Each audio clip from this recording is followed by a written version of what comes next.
Last we left off, you guys uh, wound up meeting up with this creature of indeterminate origin, uh, but they seem to have brought you to a cavern grotto. You're not entirely sure. But you had this conversation with them. They offered to battle in exchange uh for Poet's freedom, or they offered to allow you to go through some trials. Um, After a brief discussion, you guys opted to go through the trials, uh, with Tobias going first. Whereupon he saw a vision of himself losing control of his owl bear form and slaughtering everyone else in the party before going home and finding himself face to face with his birth parents. After that, Aaron dreamed that the rest of the party scattered and abandoned him uh, in another fire that he had caused. He stumbled upon Echo and Egress lost in the blaze, and he was able to rescue both of them by flying away. Now it is Demir's turn. Oh boy. Demir, you find yourself in a Mahabharatan style room. There's light coming in from a window that's covered in fine drapery behind you as you sit in a chair in the very center and you are utterly alone. You find yourself wearing a very fine and knee-length dress with a salwar underneath, and your short hair is covered by an Alameda type covering. Although you find yourself aware of a band on top for decoration. You have a tiraz bands on your dress and pearls sewn into the hemming, and your mind tells you this is part of the castle you grew up in, but you don't recognize the room. Although through the doors in front of you steps Amira, your sister. The doors disappear behind her as she folds her arms and says, "Well, it is true then. You are back where you belong. I was wondering."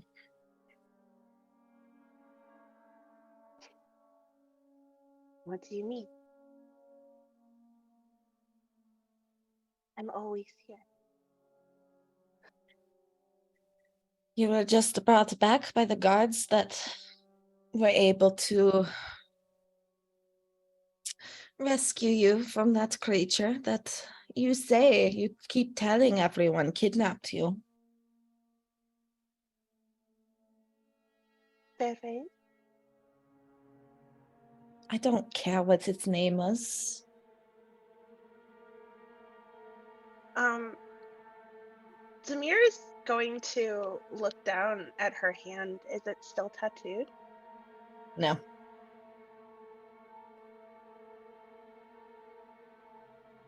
She just kind of flexes her hand a little and curls it into a fist and looks down at both her hands. She's not looking up at Amira. And you can see Amita is wearing similar uh, style of clothing that you are, but hers seems to be more pink and golden, and she is not wearing a headscarf. Her long hair is just kind of tumbling free.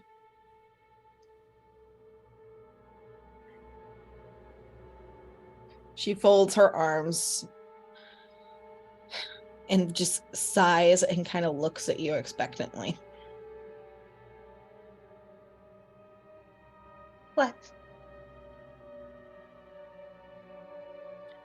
You're not going to apologize for all the trouble everyone went through to get you back? Were you really expecting anything different? No, I Any of you? suppose not. Indeed, I suppose that we are lucky that that creature you were with did not take too much firepower to be rid of.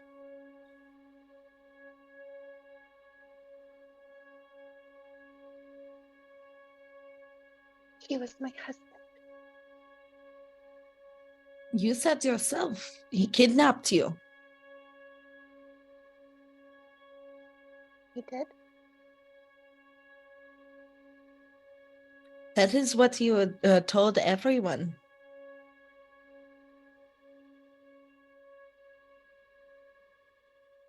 I know. Doesn't change anything.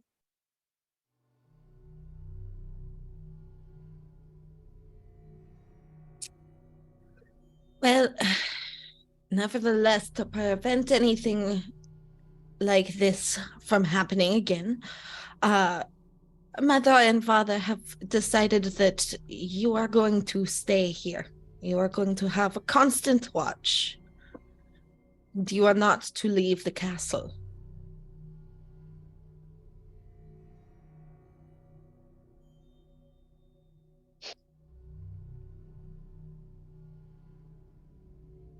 Figured as much.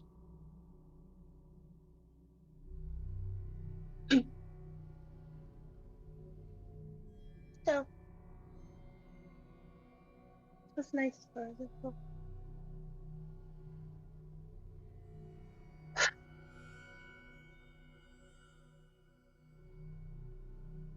You will get Where are over they? it. You will get over it.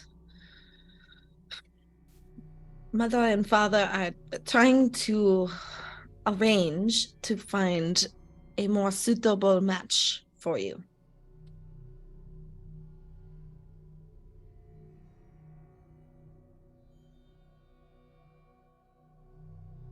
Sure.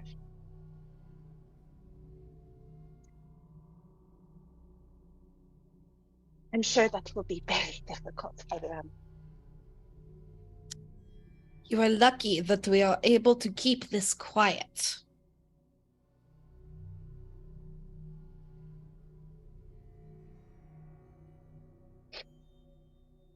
Of course.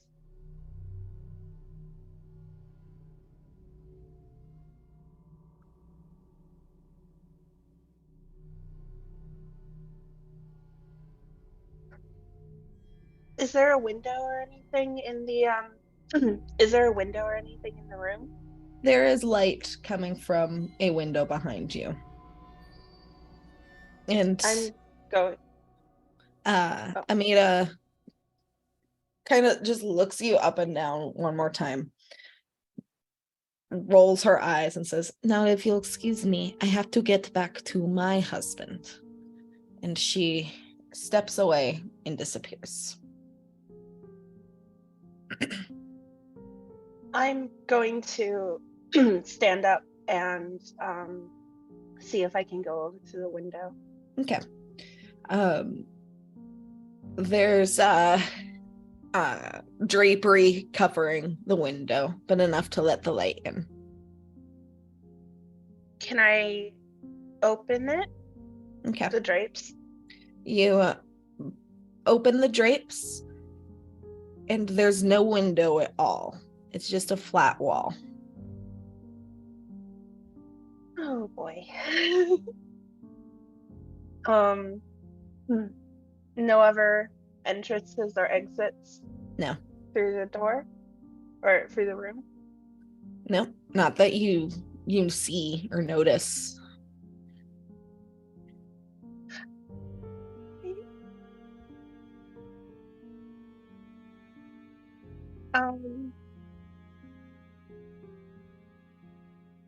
Demir is going to probably do like a very useless circle through the room.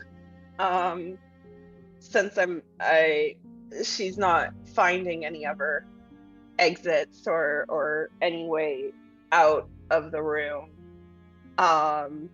And she's going to go over to the chair that she was sitting on originally and just tip it over. Okay. It onto the side. She's gonna sit down on the floor. Can I help you? Sorry. She's just going to sit down on the floor. And go to try to get her hair free, just to feel that it's short, at least. Yeah. It is still short. You get the impression that your hair was covered up because it was short. Yep. She doesn't care. She's just going to leave the scarf on the ground and sit there.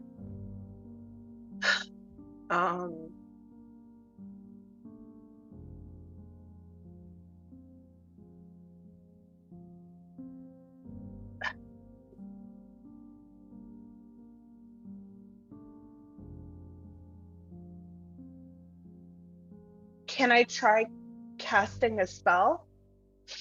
What do you try to cast? I'm going to try minor illusion. Yeah.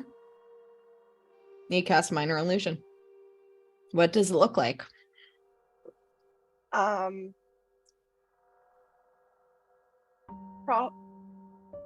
Probably Lish. If we're being real honest. Just pulls up a little light Lish, little pocket husband. Little tiny husband. You create a Lish miniature. Yeah. But the magic's there. Yeah. So she'll hold on to that for a minute and drop the spell. Is there still light coming into the room? Not as much now that you pulled the curtains aside. It's dim, but it's not pitch black. You're not entirely sure where the light is coming from. Fun. You know what? Let's just give it a shot. I'm gonna try Eldritch blasting one of the walls. Okay, roll to hit. Okay. That is a oh boy, hold on. Sorry. That is a 25 to hit. Yeah, that hits. Roll damage to the wall. I mean, you never know. 5 points of damage. And then the second blast. Okay. That's cocked. That is not as good. That's a 17 to hit. It's a wall that hits. Yeah. Okay. So nine total, 4 points of Okay. So between the two blasts, 9 points of damage. You blast the wall and you can see the little curls of frost where they impacted, but they don't seem to do much other than rattle the drapery around the room and the various decorative beads that hang with them. Oh boy. Can I see the roof? The ceiling? Mm-hmm. It's the same texture as the walls around you.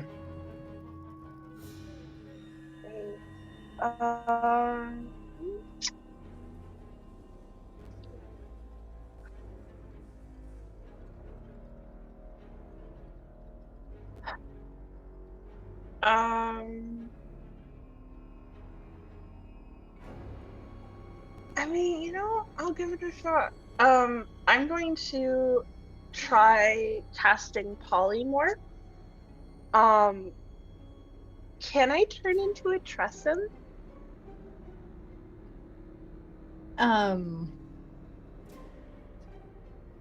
Let's see.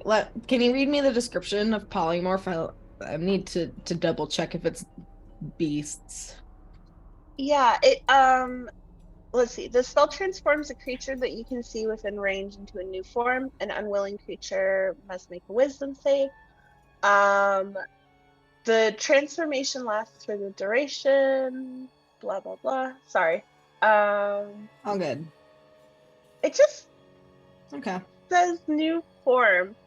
All right. Well, yeah. Tressums are beast. I just wanted to double check. But yeah, you're able to chosen beast. So it is a beast. Okay, cool. Yeah, okay.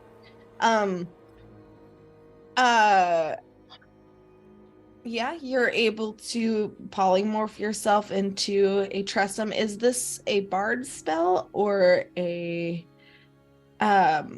warlock spell? This would be a warlock spell. Okay. Yeah.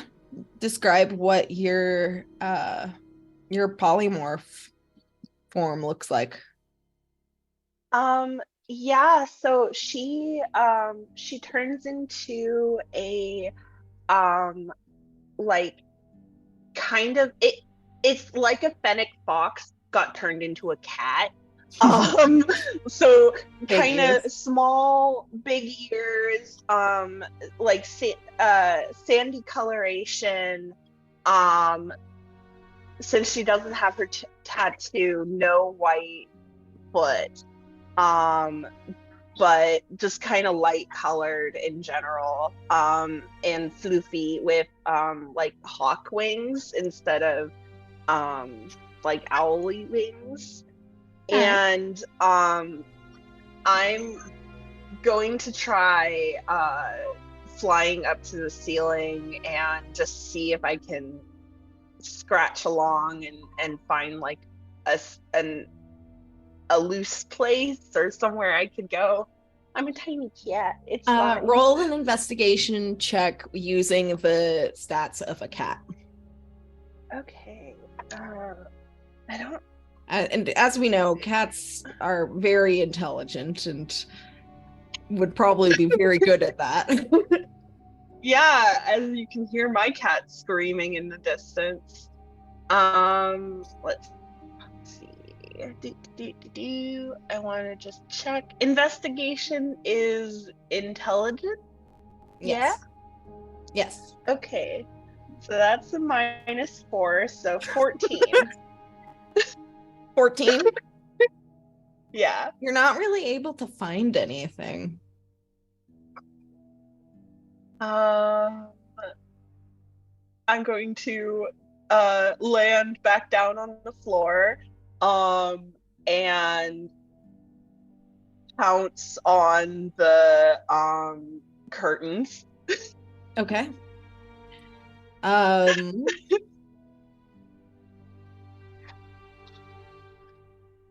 I'll tell you what.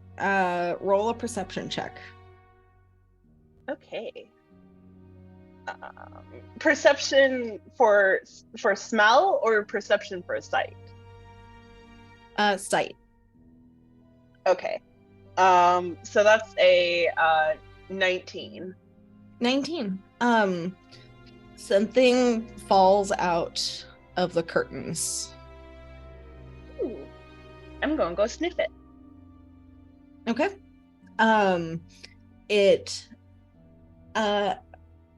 It appears to be a lyre. I am a cat. I am going to bat the lyre. Okay. You bat the lyre. Does it make a noise? Yeah, it does. Excellent. There's strings on that lyre.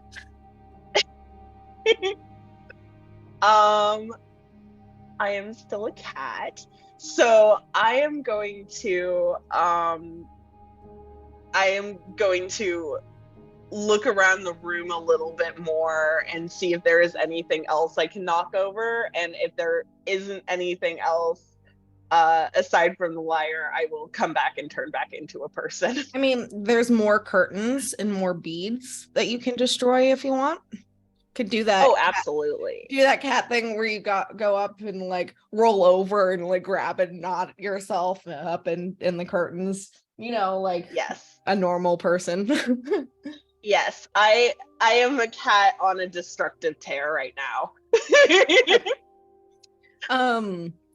You're also able to, out of curtains where the where you thought the window was, papers seem to fall out. Ooh. I am a cat. I can't read them. Yeah, no. You go and sit on the papers. So yeah.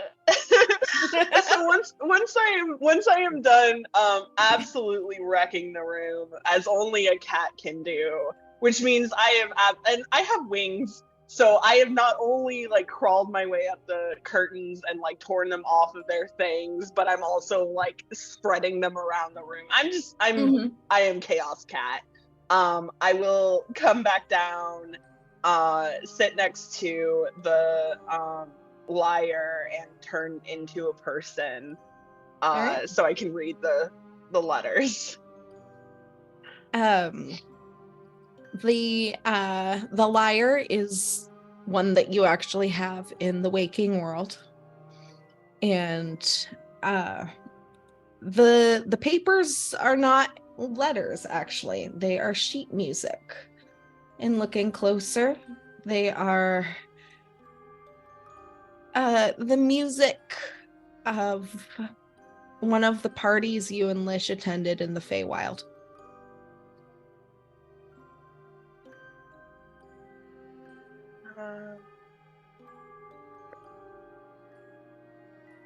I'll play it. Okay, roll a performance check.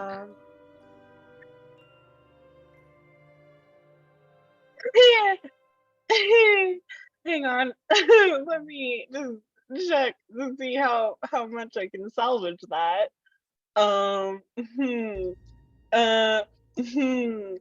Okay. That's a 9. You find that you have to tune the lyre. Yeah. Demir will sit there, kind of frustrated, tune the lyre again. And this time she's going to cast minor illusion again, and instead of just a little mini pocket husband, the like kind of cleared out little area of non-destruction that she's sitting in becomes like a little dance floor, and there are like all sorts of little like images of Fae dancing, and a little Lish on the dance floor as well, just having a ball, and she's going to try again this time. Okay. Keeping an eye on their rhythm so that she can get the like waltz right this time.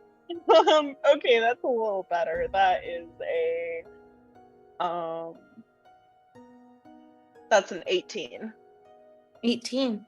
You start to pluck the strings of the lyre and hum along with the tune, looking at the sheet music and watching the tiny, still, essentially a diorama of the Feywild you made. And as you play, the song grows into something more, and you know that this is something that you can do. This is This is just you. You don't need Lish to be powerful to make something beautiful. It's just you. And with that, we'll go to Hawk.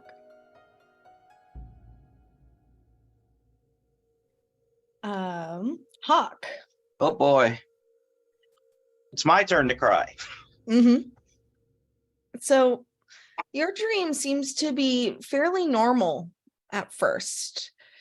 You are with the rest of the wild roses, flying somewhere on the backs of eagles. The ground is frankly sickeningly far below you, but you know that since you are with everyone else, you are safe. As you're flying, you are not quite sure of your destination, but storm clouds begin to gather in the air around you. And before your very eyes, the rest of the wild roses begin to physically age. Some of them seem to be aging more rapidly than others, namely Tobias and Demir. But Levy, Valk, and Aaron start to show signs of aging as well. And as you're flying in the storm, you look back towards Tobias and Demir to find that they are corpses. Soon they are nothing but bone that fall off of the backs of eagles. None of the others seem to notice, as Levy, Valk, and Aaron look like they're on the verge of the same fate. Even Lish is beginning to show some wear and tear, but as an elf, he doesn't seem to be aging as rapidly. What do you do?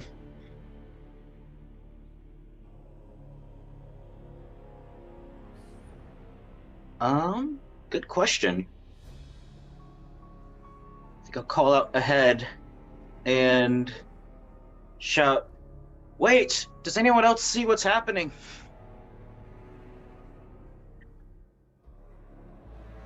There's no response.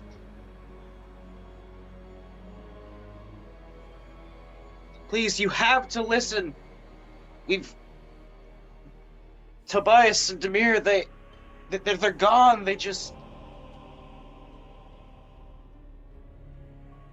Before your very eyes, Lish's hair is silver, and Levy, Valk, and Aaron turn to dust just as Tobias and Demir did. Lish, please turn around. Where are we going? What is happening? Thank you, Kenzie.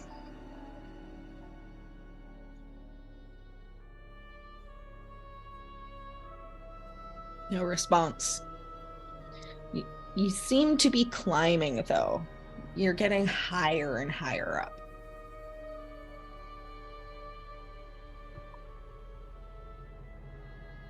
Lish, please. Can we land?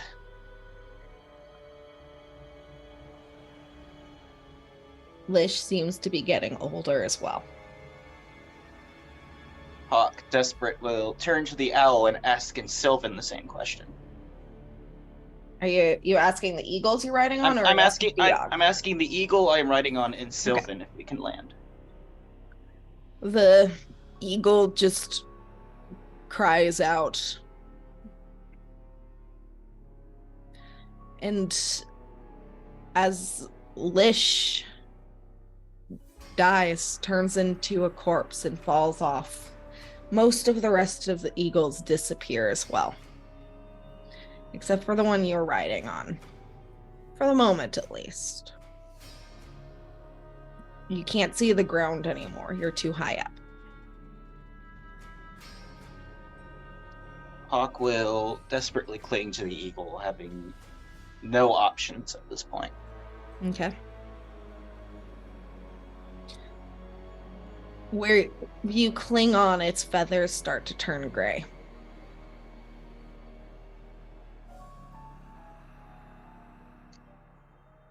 All of them? Slowly emanating out from where your hands touch. I'm going to release my hands and sit up just slightly. Okay. Make a dexterity check for me.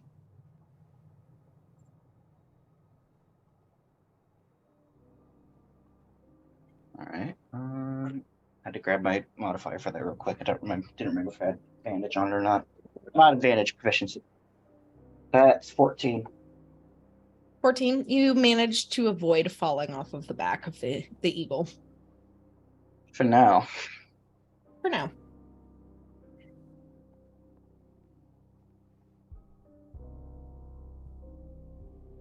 Has the graying stopped? For now.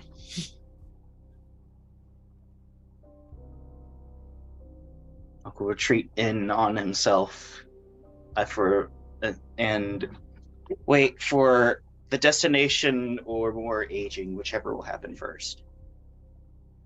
Okay. You just keep flying higher and higher and higher.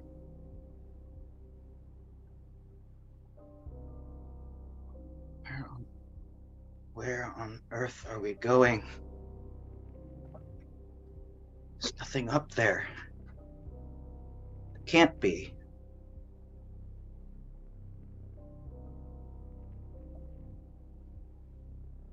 The gray is slowly creeping along the eagle. Hawk, knowing what will happen eventually, dives off the eagle. Okay. So you dive off of the eagle. You are now falling rapidly.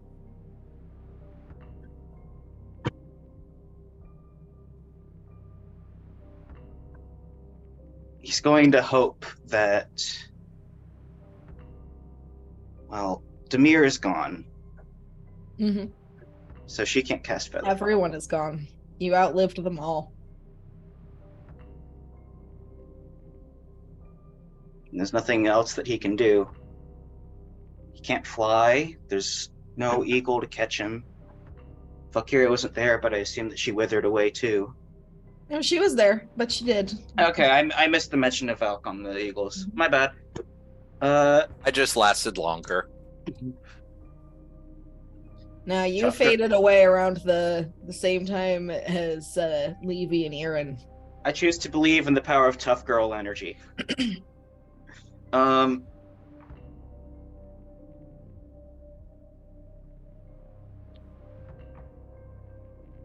see. He's falling faster, I would imagine. So you approach his terminal velocity. There's nothing he can do, no arrow he can shoot that can break his fall. So he's just going to brace. Okay. Roll a dexterity check for me.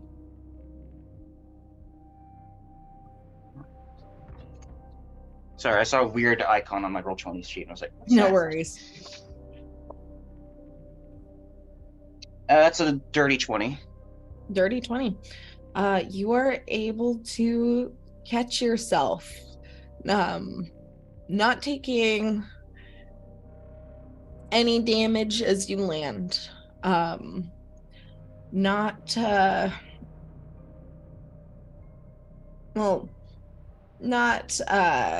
getting physically hurt anyway, not doing anything graceful like falling flat on your face either. And you find yourself in the graveyard by the tragedy house. And as you look at the graves, you can see 6 all in a row among the scattered others.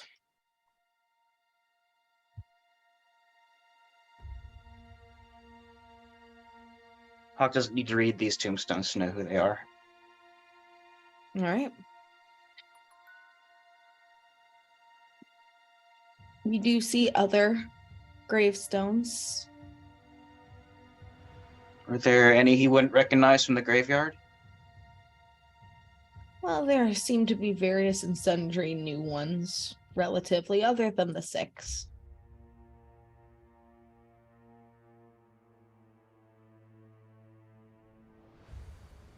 Hawk will look for Jamie's tombstone. Okay. Roll an investigation check.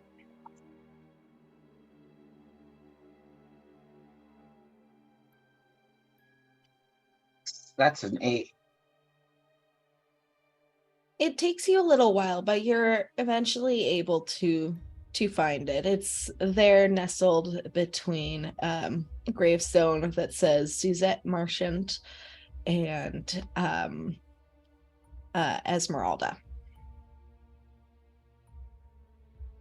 Damn. And Okay. as you find Jamie's tombstone, you notice that as you have been walking around, more and more things have been growing in the graveyard, and it's getting difficult to traverse it.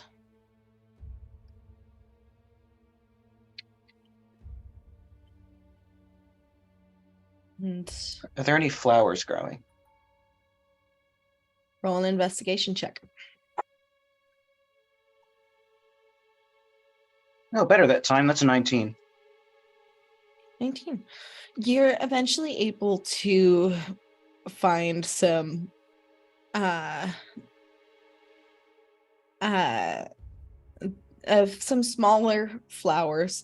There's some wild grown daisies, and you're able to find towards the back a very overgrown rose bush. If you're going to say vervain flowers, I would have screamed. Those ones are growing closer to Lish's grave. Yeah, it makes sense. Hawk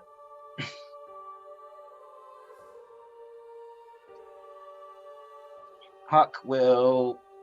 Does he have his gear on him at all? You are exactly the same. Okay. Everything around you has aged and decayed, but you are still the same.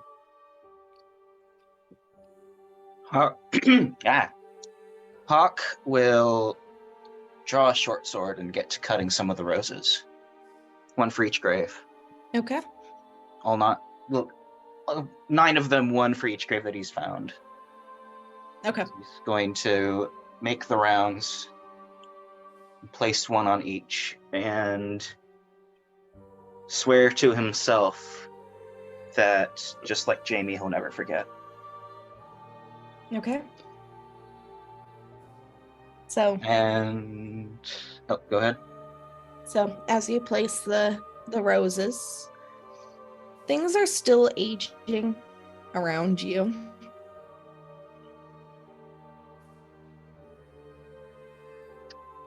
Can he exit the graveyard? You see the gate. Hawk will leave the gate, and if he finds himself in the front yard of the tragedy house, he'll head over to the house. You don't actually. You find yourself on a sort of a winding dirt path, apparently heading eastward, as the storm clouds are clearing. And you can see the first rays of sunshine starting to peek over the horizon.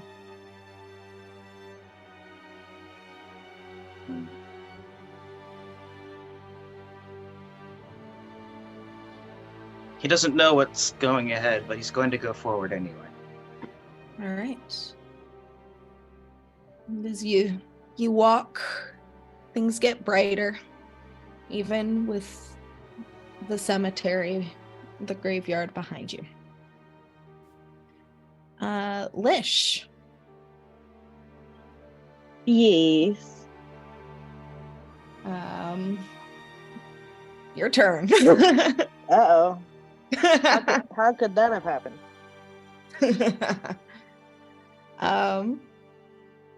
So You find yourself in the dungeons of your glacial palace in the Feywild. The chamber's cold, much colder than it should be, and to the extent that you can see your breath in front of you.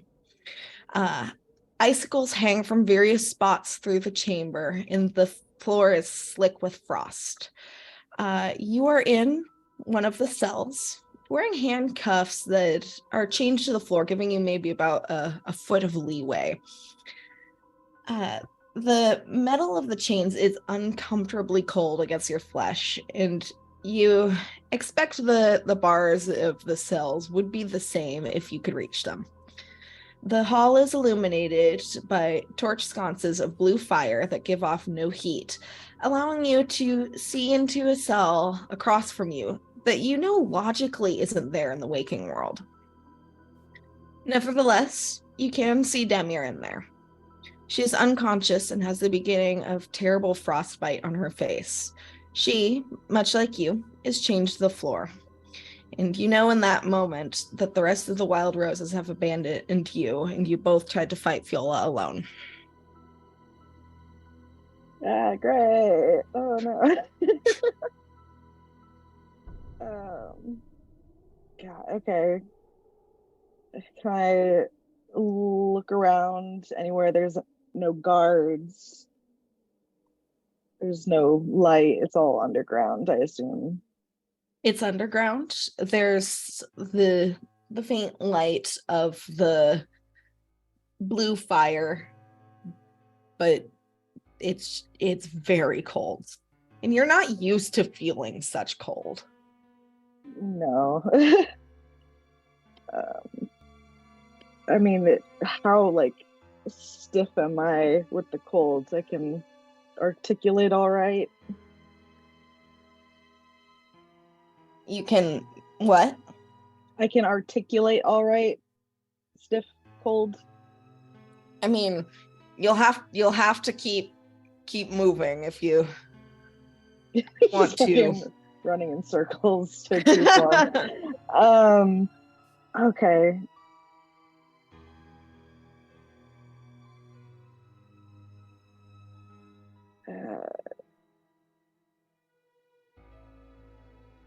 He's gonna call out to guards.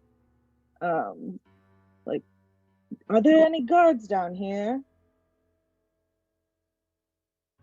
No response. Listening for any movement. He's gonna look down at these cuffs, and they're made out of metal. Mm-hmm. They're made out of iron. Mm-hmm. Well, good for me. That doesn't affect me as a shitty little mortal.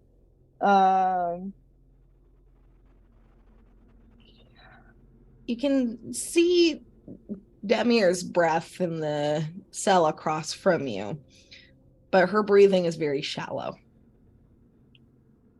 Okay, well, his first thing that he thinks to do is he's going to see if he can cast spells and try and cast a healing word on her from afar. You try to, but it seems to be canceled out to an extent by the cuffs. There's some sort of anti-magic.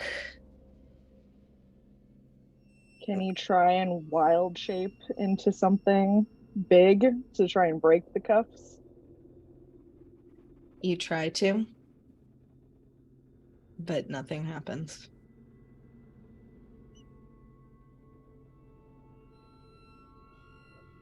Okay. There's any mechanism aspect to them? There's the chain where it's attached to the ground.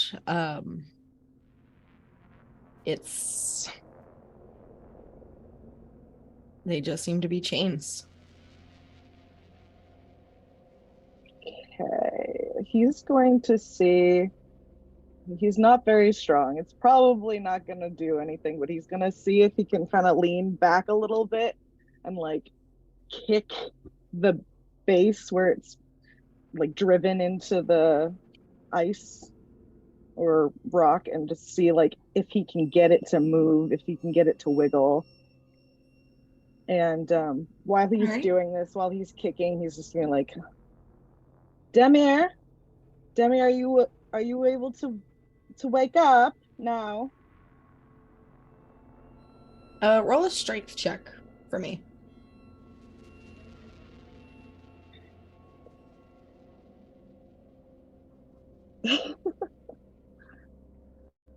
Oh no, that's a 3. You don't seem to be making any progress. Also, can you roll a quick perception for me if you're looking towards Demir? Yeah.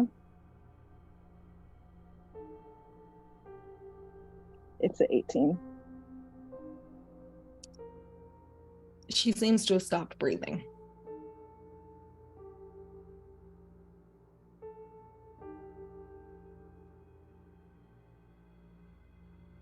He's gonna continue. He's gonna like hit this fucking like manacle thing even harder, and he's honestly gonna start kind of trying to like pull his hands through them if he can. Like, it doesn't really matter to him if he like hurts himself at this point. He's trying to just like break himself free, at least like one hand or anything. And he's gonna still be calling to Demir, like, Demir, do not stop breathing, honey. You have to keep going. Okay, roll another strength check for me. Why is his strength so bad? Oh no, it's a 5. It's better than last time. I mean, you're trying your hardest, but doesn't seem to be budging. Do I have like knives and shit still on me, or am I completely disarmed? You're completely disarmed. Okay.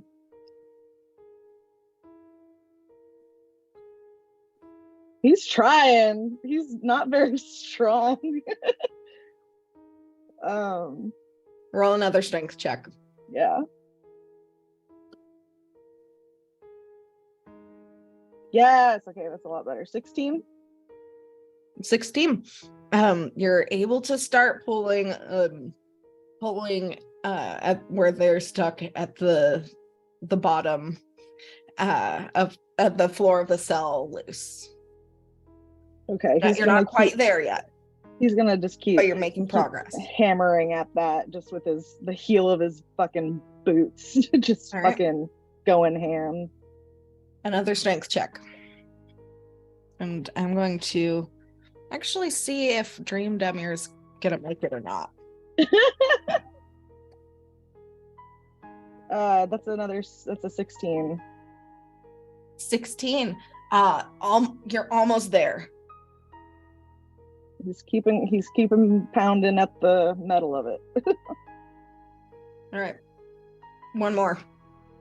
Just wrenching it with his full body. God, fucking damn it. That's a 5. I don't get any adds to these. It's just great rolls. Should I roll again? If that's what you're gonna keep doing. Yeah, I mean, he's trying to do this as fast as he can, just viciously. Okay. He's probably like fucking like pushing himself across the snow and ice. 12? 12. Not quite. You're so close. God, why? 8.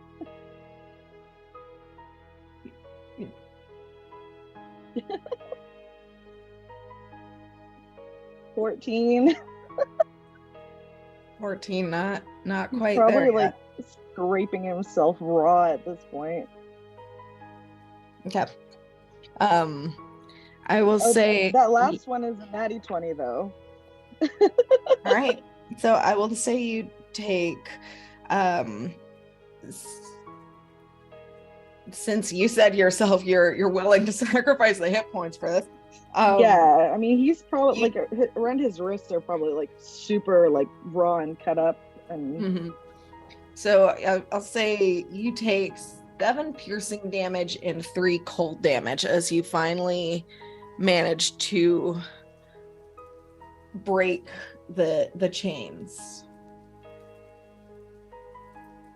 okay, great. He's gonna like just fucking like panting heavily, just fucking. But he's up, and he's going to the bars, and he's looking out to her. I mean, he'll look to her primarily, but he's gonna take a quick glance down the two, or I assume it's a hallway, see if there's any other signs of life. Roll a perception check. 20, non-natural. You don't see anyone in the halls. There's no movement from Demir. He's gonna scream down the halls. If there's anyone down here, I don't think you want one of your prize prisoners to die. There's just silence. Panic a little bit. If he reaches through the bars, can he get any kind of magical effect going?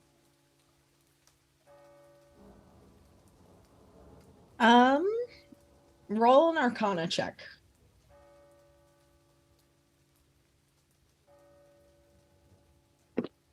It's a non-natural 20. You are able to get a little arcane spark.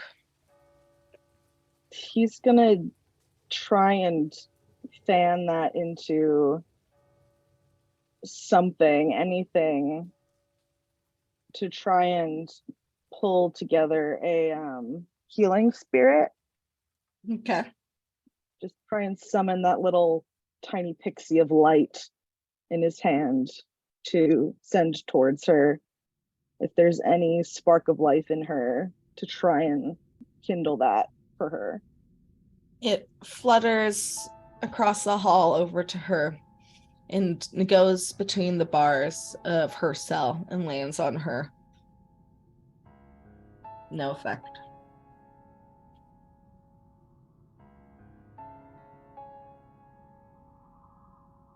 It's like, okay, be okay. He's gonna start kind of looking around the bars of the cells and see if there's a latch, if there's anything that's holding them in place.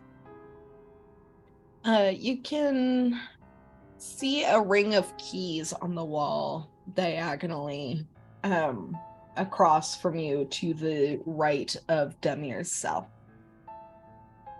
Okay, all right. Is there are no pixies in my hair? No. Fuck. If he goes to like the very corner of the cage, can he can't reach. Can he he's gonna try and spark that magic again. He's gonna see if he can't try and conjure one fucking animal. All right, what do you conjure?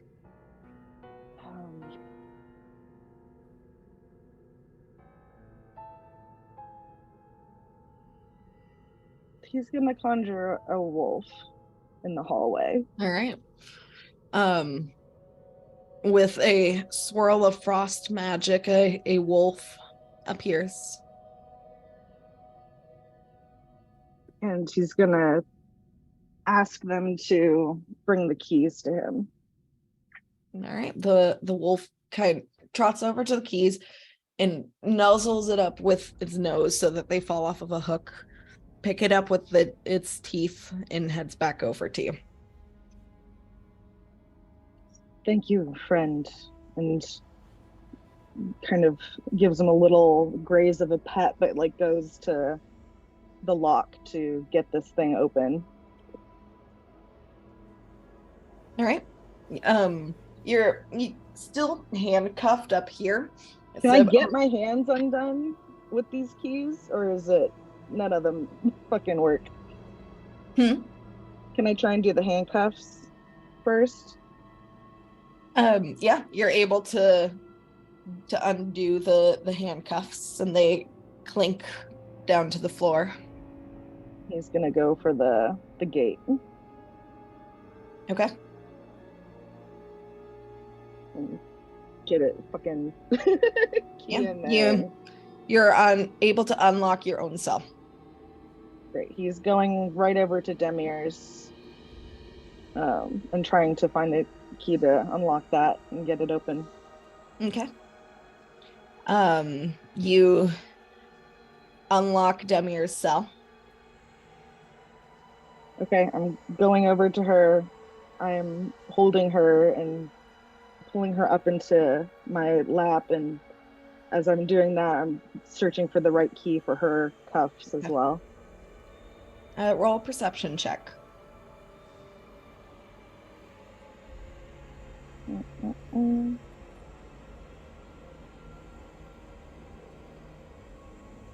27. Okay. As you search for the correct key and you're holding Demir, there's no pulse.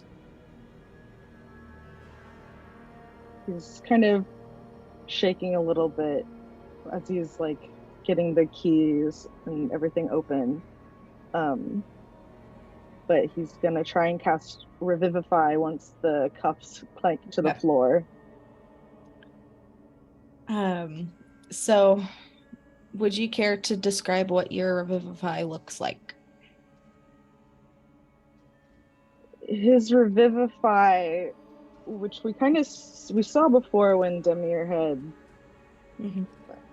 gotten hurt, it kind of, if I remember correctly, it kind of was like a little icicle, I think I remember it being, that he pulls into his hands and he just kind of slides into her rib cage that goes in like a dagger, but it just melts and like echoes into like a warm, kind of cool, warm light. Okay. And so as the icicle melts, the warm light fills the entire cell and fills your vision, and for a brief moment there's nothing but you and Demir surrounded by this light. And as the light fades, you find yourselves outside. It's warm. There's a fire, snow around you, and it's bright and cheerful. And people are dancing, and it's much more like one of the festivities, one of the festivals and parties that you would hold upon the return from a successful hunt. But you two are together, and Demir is alive. And Valk's turn now if Lars wants to come back.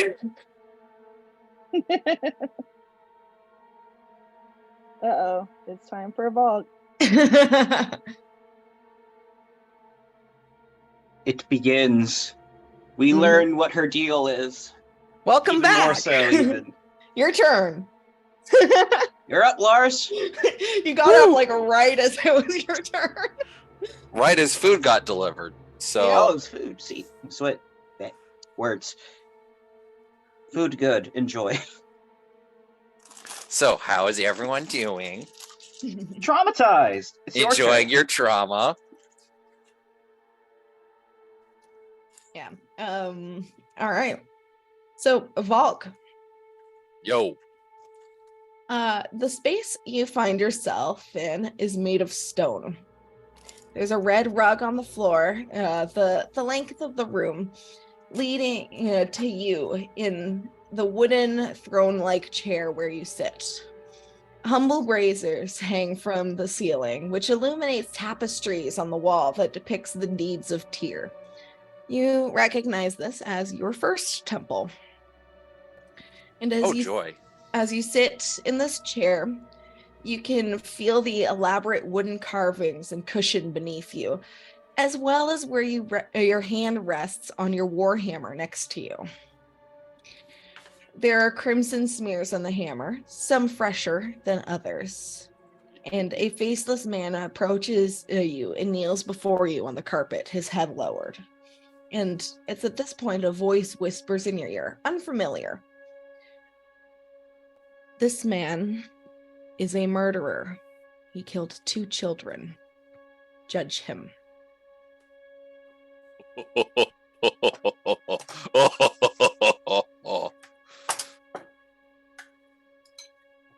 me just move shit.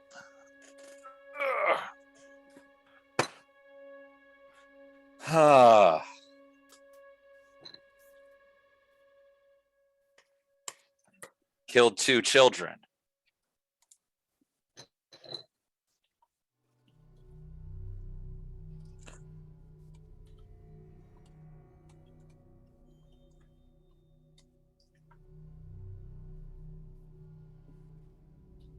As you sit there, your warhammer grows warm underneath your hand.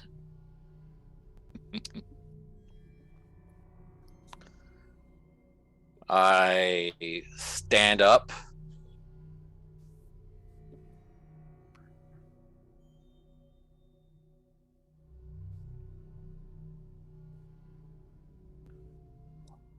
And whisper into his ear, "May Tyr have mercy on you, for I have none." And I just fall. All right. You essentially cave in his skull and he crumples to the side. There's blood on the floor now, but the body fades. You return to your throne. And another person approaches and kneels. This one's a woman. And she, like the man, does not have a face. And the voice whispers in your ear again.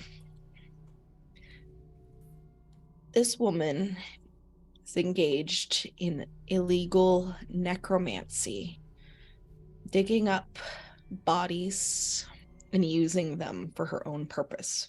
Judge her.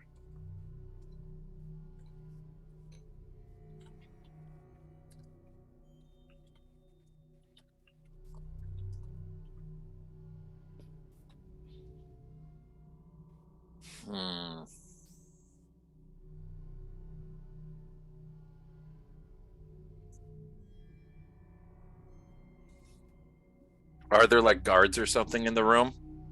There are.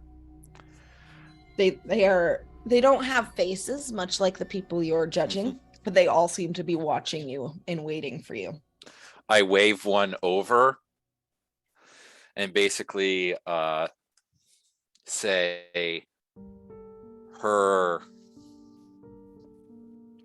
penance will be serving in the stead of the families that she's desecrated the tombs of. You watch as the woman stands and casts a spell and kills the guard. Oh, well. Smacky, smacky. Okay. You swing your warhammer again. And she too crumples to the ground, her blood joining that of the man previous. And her body disappears. Another man approaches. He kneels before you once again, seemingly oblivious to the blood of the previous 2 on the ground in front of him. This man is a member of your church. He admits to have committed a murder, confessing to you alone because he feels you are the only one he can trust with the confession. Judge him.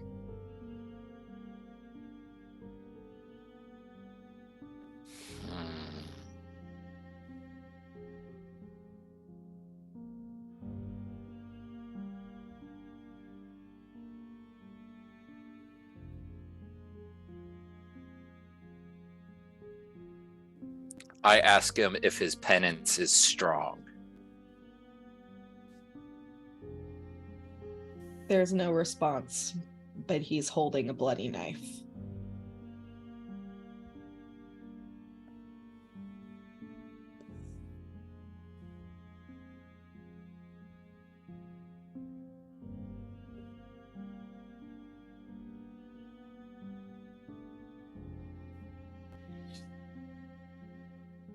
God damn, this is not what I was expecting.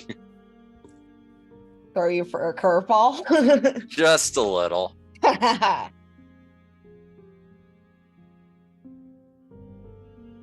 warhammer once again grows hot in your hands.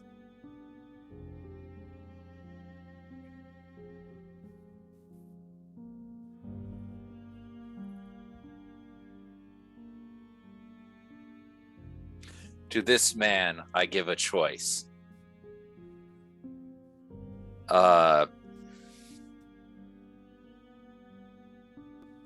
Service to the church as a paladin or death.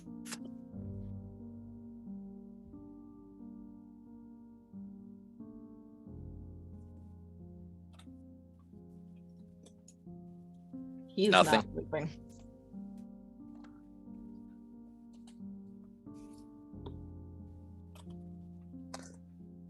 Sorry, I am in charge of notes this session. Service as paladin or death.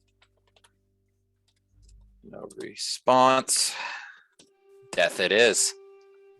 All right. His blood joins the blood of the other two previous to him. Next is a woman. This woman has stolen priceless and powerful relics from our church. She sold them for bread to feed herself, and the relics are now in the hands of those who wish to do harm with them. Judge her.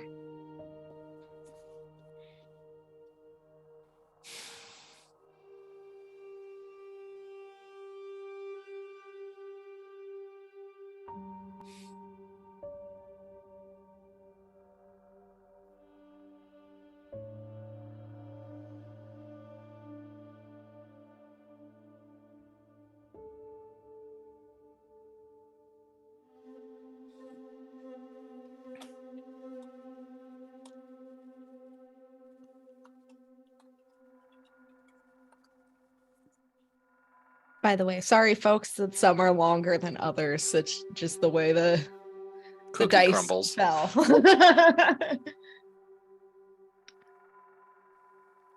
She gets to live in service of the church, working the church's personal wheat fields.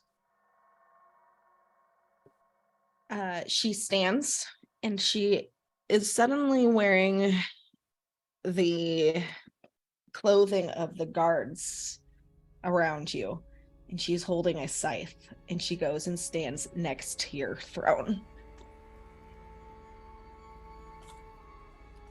Another woman walks in, and like the two before her, she does not have a face. This woman made promises to her family and then abandoned them for her own selfish gain. Judge her.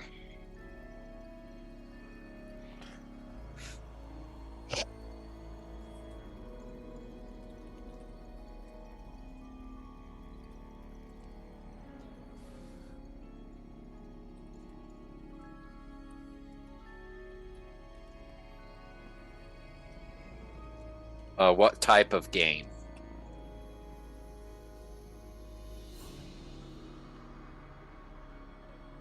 Monetary or position?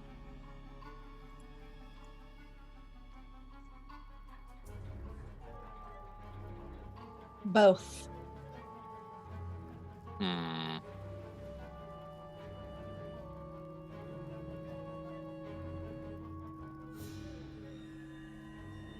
She is killed. She is hurt. Damn it, I had a good idea, but that's not going to work if she's a killer.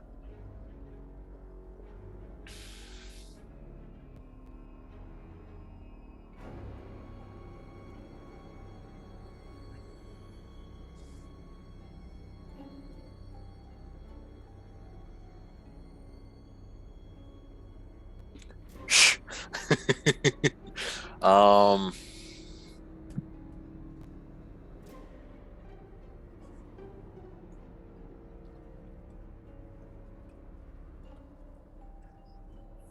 I decree her ill-gotten gains to be given to her family and to the dungeon. The woman stands up, and you can see that it is Demir. Immediately, she is put into chains and led away. And from behind the throne steps Lawkeeper Dobroslav, and you realize that he is the one that has been ordering you to judge the people.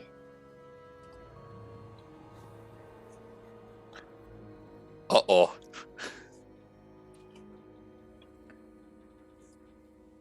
Dobroslav is...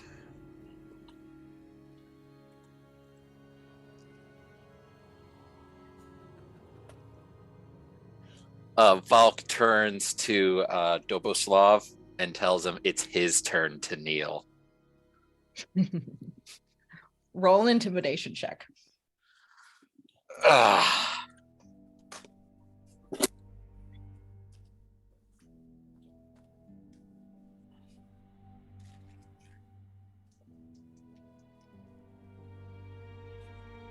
Dirty 20. Dirty 20. Let me roll for him. It's your natural 19 plus. He does not kneel. He just watches you.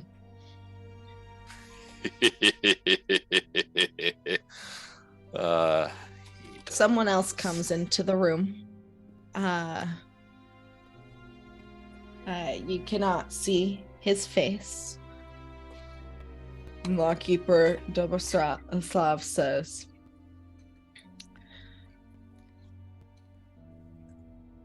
"This man has stolen from the poor of his community and made deals with those he should not have. Val cuts him training. off and Okay. walks up to Dobroslav and goes, "I said kneel," and just fucking whack at Okay. his knees. Rolled a hit. And I will also say roll for initiative.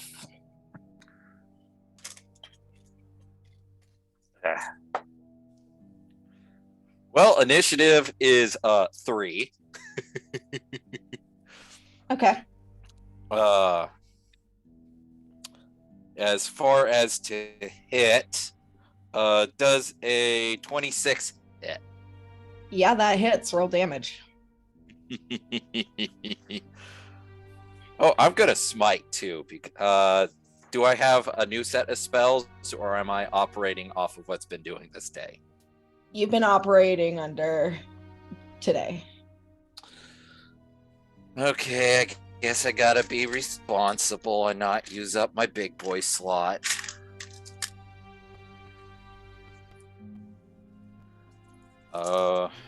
Cream is the hammer. So 7 bludgeoning and 14 holy light, whatever the hell it's called. My brain is refusing to give me what it's called. Okay. Sorry, what's the total? 21. Okay. So Lawkeeper Dobroslav, you see his form shimmers, and he is suddenly wearing plate armor and a shield, not too dissimilar to the ones that you are wearing. He is going to attack with his longsword.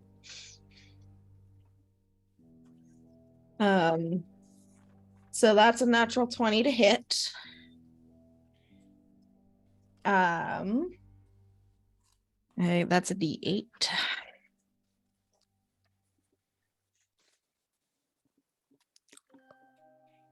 Um, 12 damage plus 4 necrotic damage halved because you're an Azamar.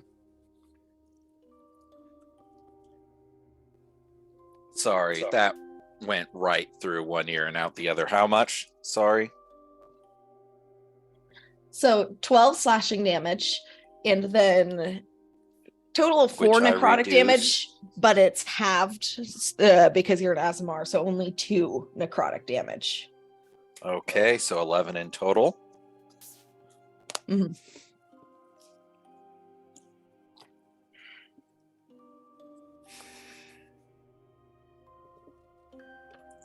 Having to double check some stuff because I haven't used it in a while and my brain is dead.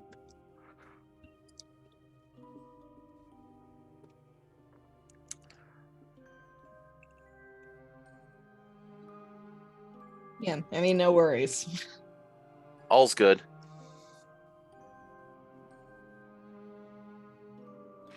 Okay, so it's only once. So that was the last of that. I shift. I use my Azamar form. Okay. So that's a charisma saving throw from him? I believe so. Okay. Double checking it. Yeah. So that's a total of 14 for him.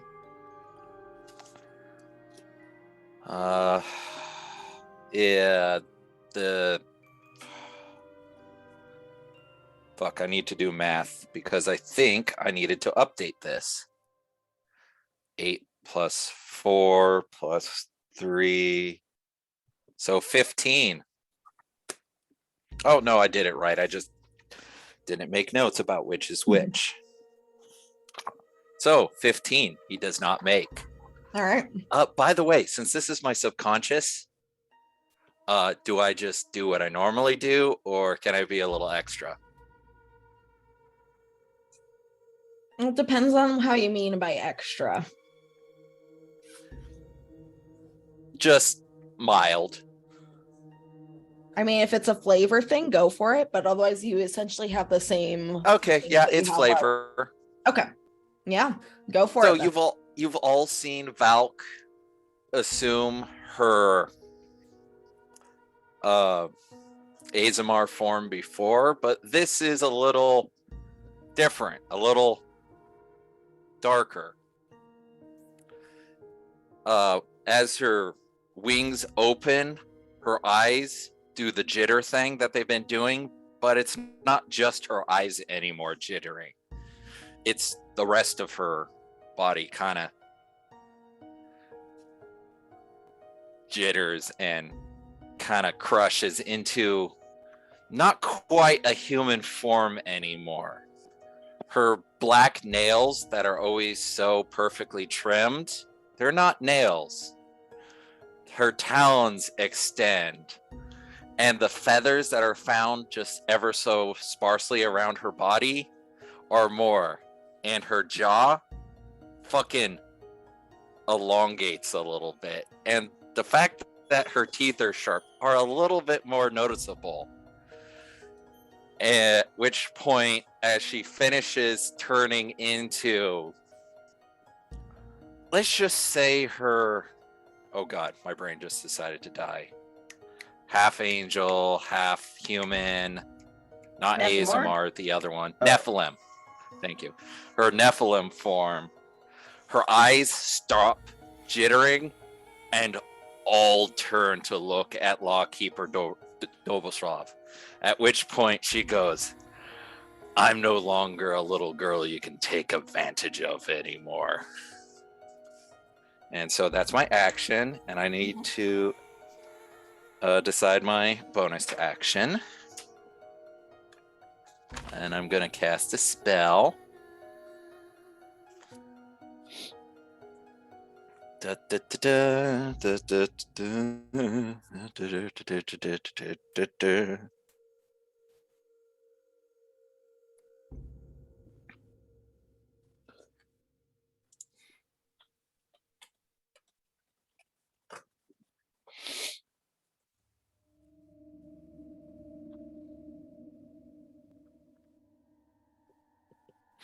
And I cast Shield of Faith.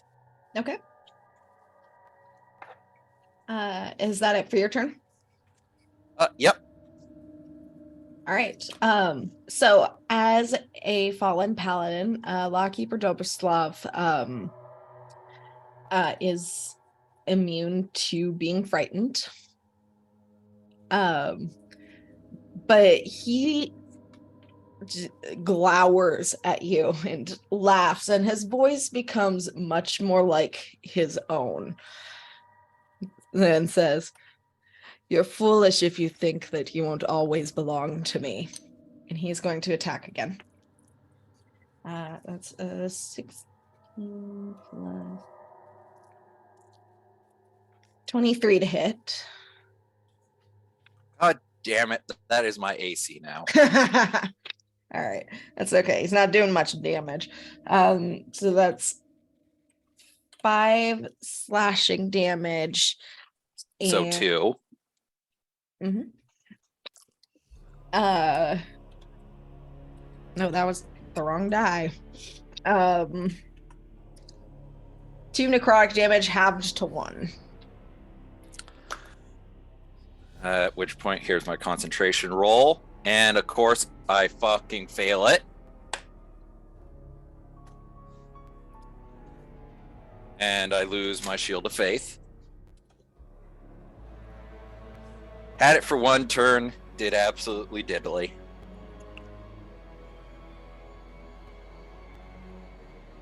At which point,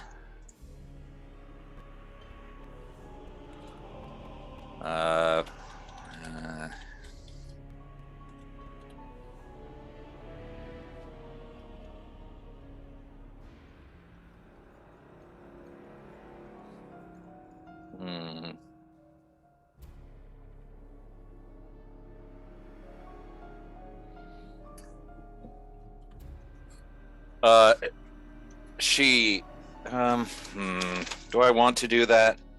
I don't know, do you? Face to face with your abuser, what are you gonna do?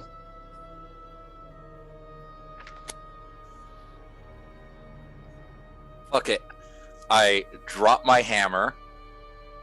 I drop my shield. I pull out my knuckle dusters. And I just fucking go to town.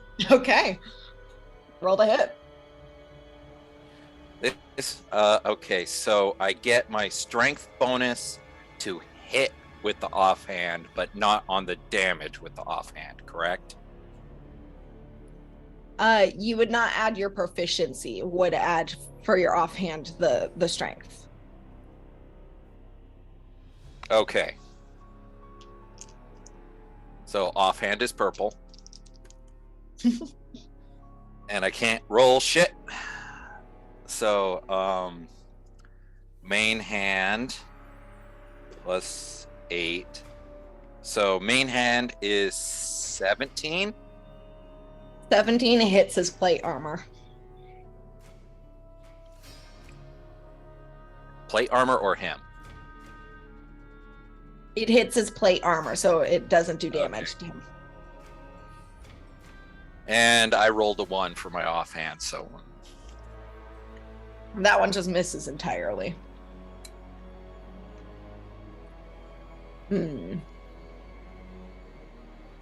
Let's see. That means it's his turn.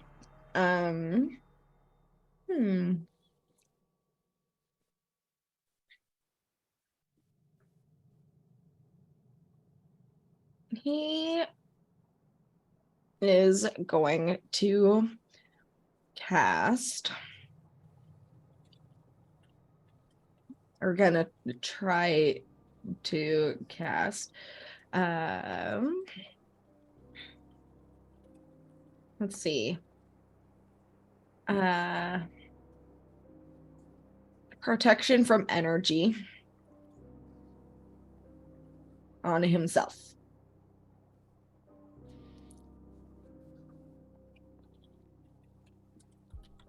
Okay. And that's it for his turn. Your turn again.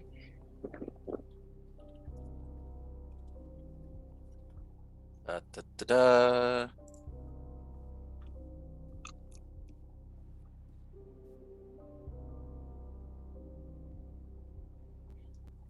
Does protection from energy do what you think it does? Because it's only for elemental energies. Oh, I know. He's not smart. Okay, that is fair. I made him think about it. He's charismatic, but he's not smart. That is fair. Anyway, she does both her swings again. That's a little more like it. That would be a 24 Yeah, for the main hits. hand. And I miss in the offhand. Okay. Roll At damage. which point, the main hand, I am going to use a smite slot because fuck you.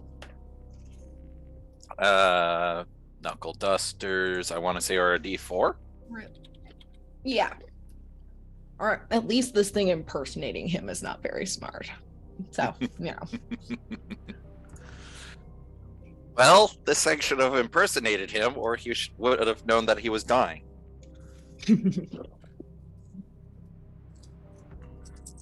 At which, oh, of course, I wrote down the knuckle duster. So, oh wait, and then Azamar is also a bonus damage equals my level, so that's excellent. So that's 4 plus 4, 8 bludgeoning. Okay. 6, 10, 20 radiant. All right. He's still up.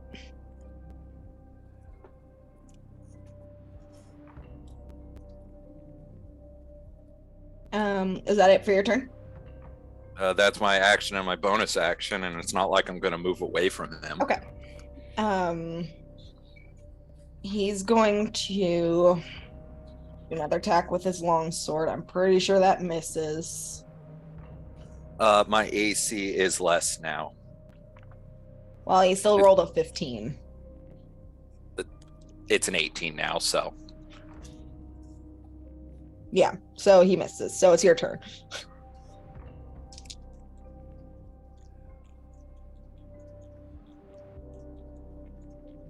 Wait a second. I need to double check something.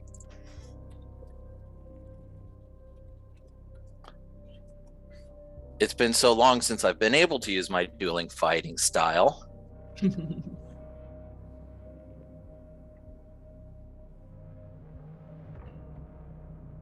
Okay, it's one hand and no other weapons, as opposed to having an open hand, at which point other things. Okay, never mind. I go for my pair of swings. All right. Oh, okay. That's handy. I got a 25 with the main hand Yeah, that'll hit. and a natural 20 on the offhand. Nice. All right, roll damage. So my main hand does this.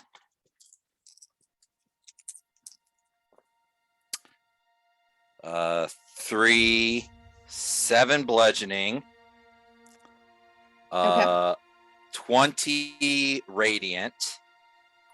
All right. And I'm going to use my big boy one on the crit because again, I have to ask, critting, do you double the dice, right?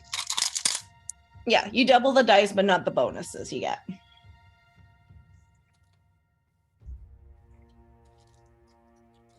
I have enough D8s. Yes, I do.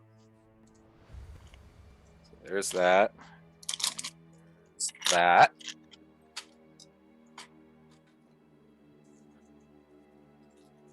Big handful of dice.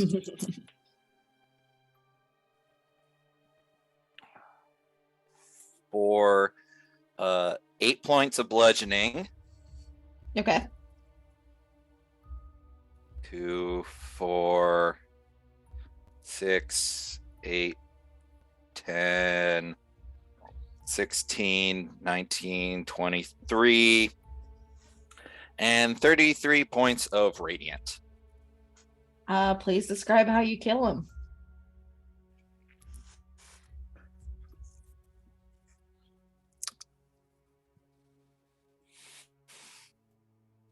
And if it helps with the description at all, you way overkilled him after the bludgeoning damage. He only had 11 hit points left.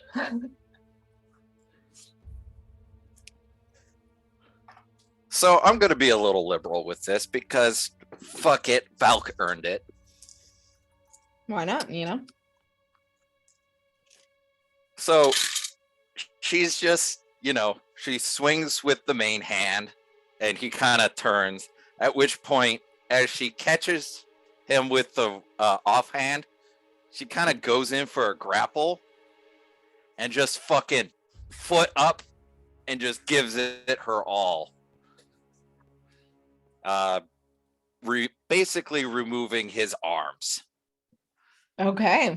And she just kind of, when it's blowing and it's raining out and it's beautiful and you're just being pelted with water in the face and it's kind of like a religious experience. She does that, but with his blood. Okay. So as he crumples to the ground, so does the temple around you. And you find yourself instead in a field. Your feathers are being tickled by a gentle breeze, and it is raining a little bit. It's misty, it's morning, and it's cool. You instead find yourself just walking side by side with Master Whistling Torrent.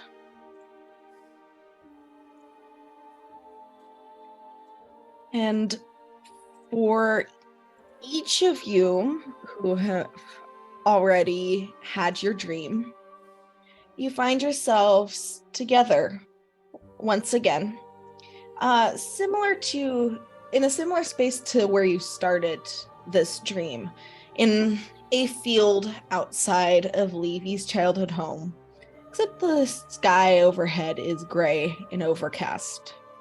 There's just the 6 of you right now. You do not see Levy. Huh. When Hawk wakes up, he's going to when he sees the nearest person, he's going to basically pounce and try to hug.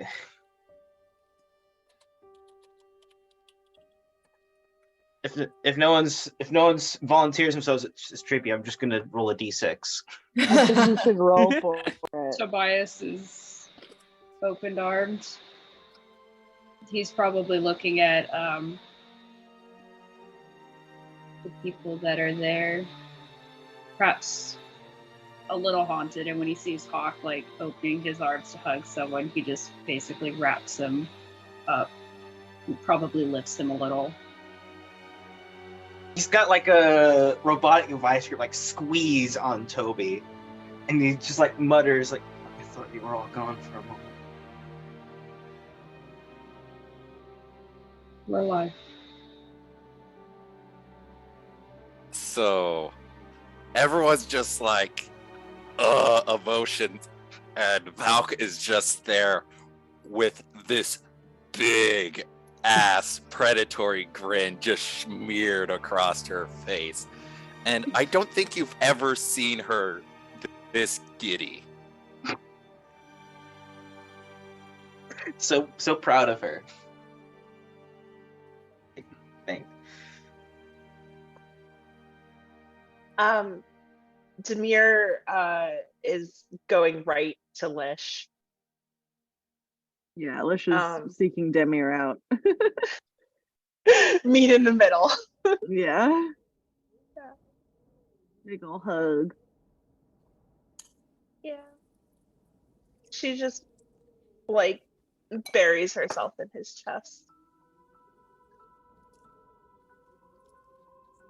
All of you at once find your eyes drawn to Levy's childhood home, and none of you are quite sure what grabbed your attention. Is there any noises or voices or signs of life from it? Roll perception check.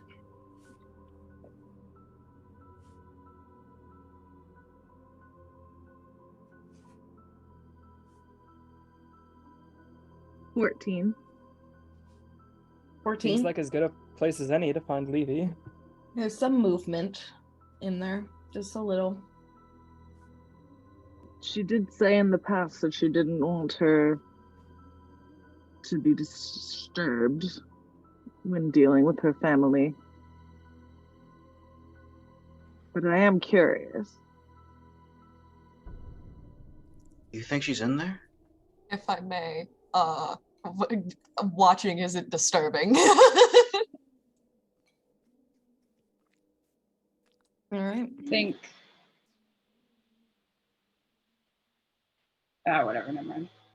If you think we could just watch Levy and her family conflict and just not kill. May murder kill girl boss. That's what I'm here for. So we'll get to that. I will now give Levy her scene, and I'll let you all know when you appear outside. So, Levy, you are in a space of near absolute darkness.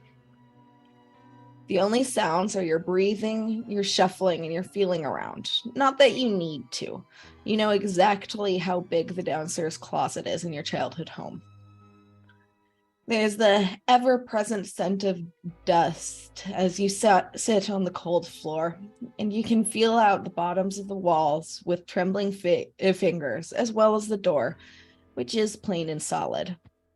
You're not quite sure what earned you in a place in here this time. What do you do? She's gonna feel for the bottom lip of the door. Okay. You're able to find it. And while she is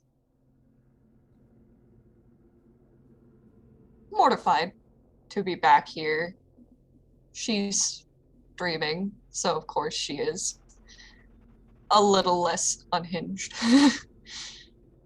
So she's going to find the bottom lip of the door, trace her hand up the wood, and knock sharply but politely on the wood and call out. Of course, her voice is trembling. She doesn't fucking like being in there, but she's gonna say, I think I think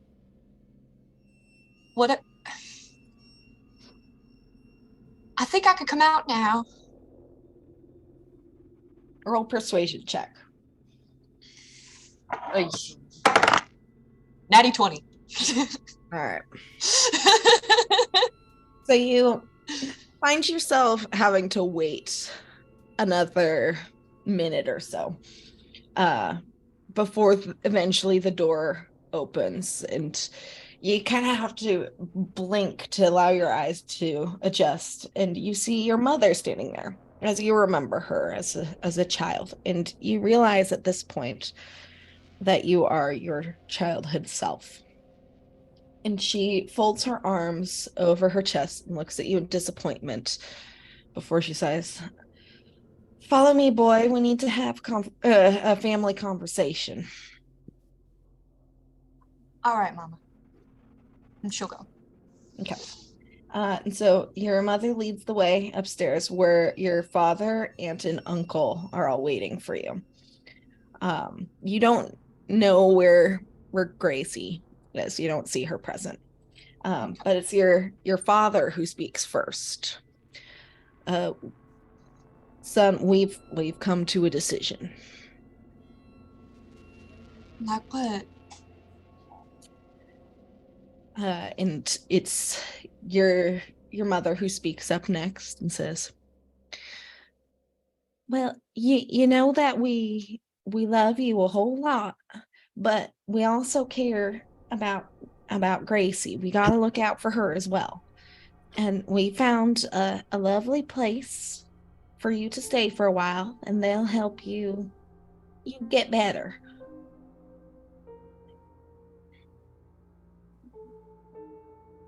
Where's Gracie? I just want to know what happened. I don't really remember.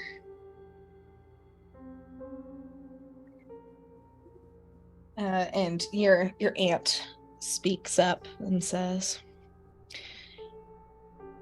you frightened her pretty badly.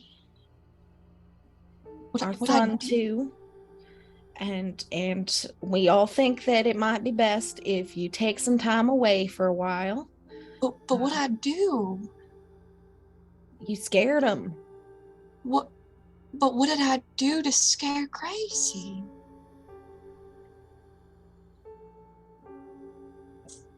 Your uncle says, now, I know this is a little confusing. You got stuff going on up there. And it's just for a while, just to help you get better. There's clerics there. I'll go. I just want to know what I did. I don't remember. And everyone kind of like pauses and looks at each other, and they look back towards you kind of patronizingly. And your uncle speaks up again and says, there's a place called Ogma's Grace Mental Institution in Sinoon. We're going to send you there. It's going to be kind of like a school. I think it's best to think of it that way. They'll take care of you for a few years. That's fine. I said I'll go. I just want to know what I did. If you're not going to tell me what I did, how am I supposed to make anything right? Your mother kind of speaks up. To know what I'm going there for, if you won't tell me. Her voice is trembling and says, you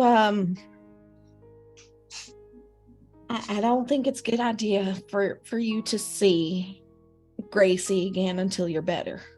That's fine. Just tell me what I did. I won't go near nobody. Just tell me what I did.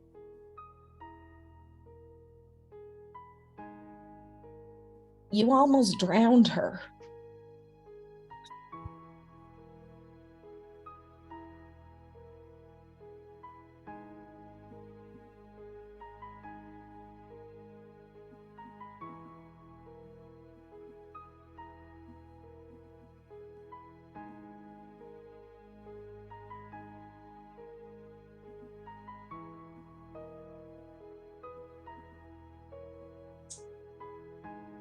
She almost died. Can I at least write a letter to her before I go saying I'm sorry? I don't think that's a very good idea, dear. Is she that scared of me?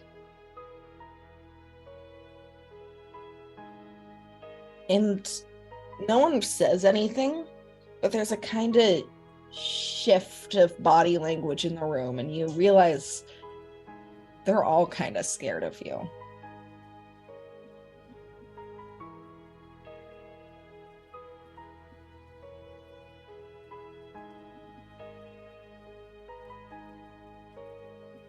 And your father speaks up and says, now, son, we're your family, and we love you very much. I know. We wouldn't be doing this if we didn't love you and your baby sister. Right.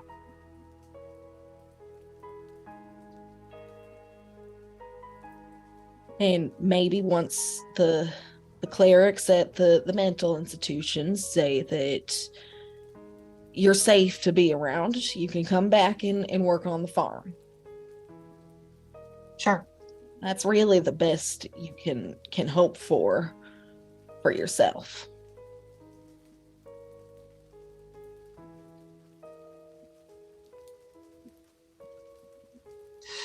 Does Levy remember everything she's gone through?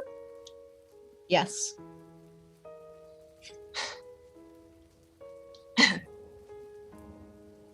Well,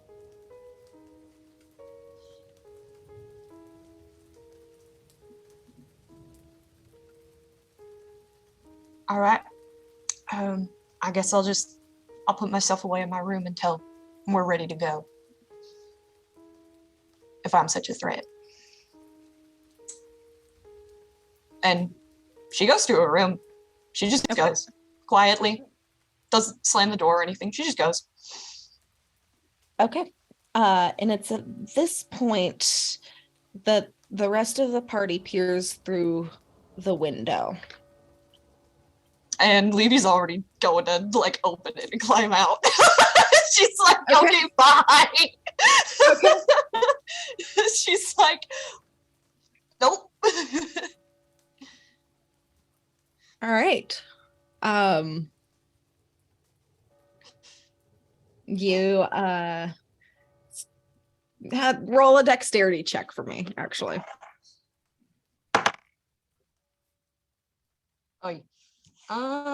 Let's see. Dex check. Yeah, that's gonna be a 10. Okay. You start to climb out the window, but then it's strange because your house isn't that small, but you start to experience a sense of vertigo.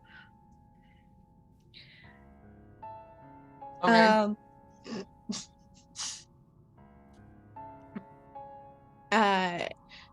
Lish, you see from around the side of the house a younger Levy starting to try to climb out the window.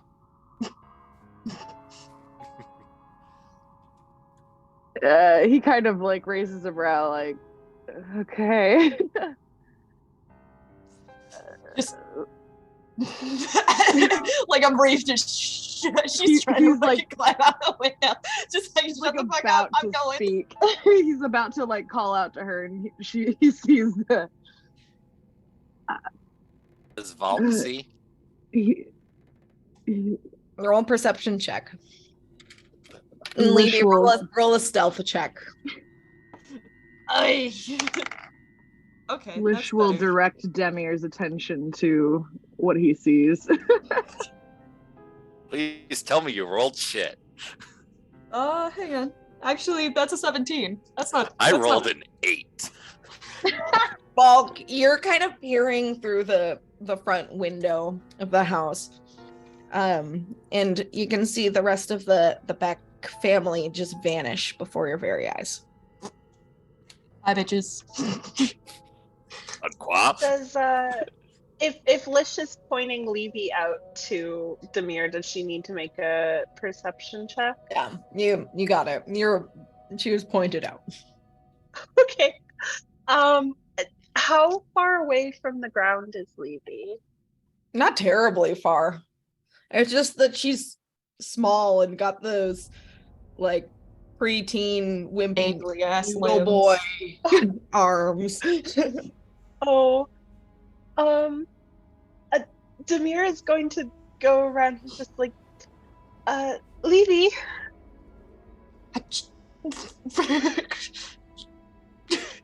Jump.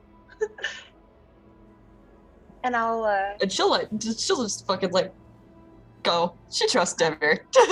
Roll a dexterity check. I was gonna say Featherfall. Okay. 11.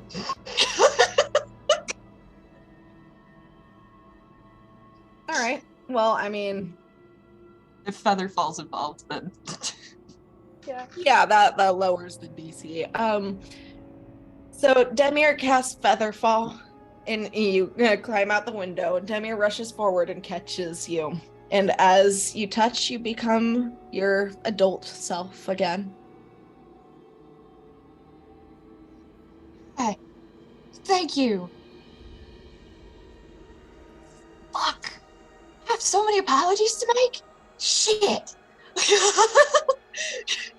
Like, and she's sitting here and she just saw her entire fucking family and nobody said the name before, and there's part of her brain that is like euphoric about it, and there's another part of her brain where she's like, this had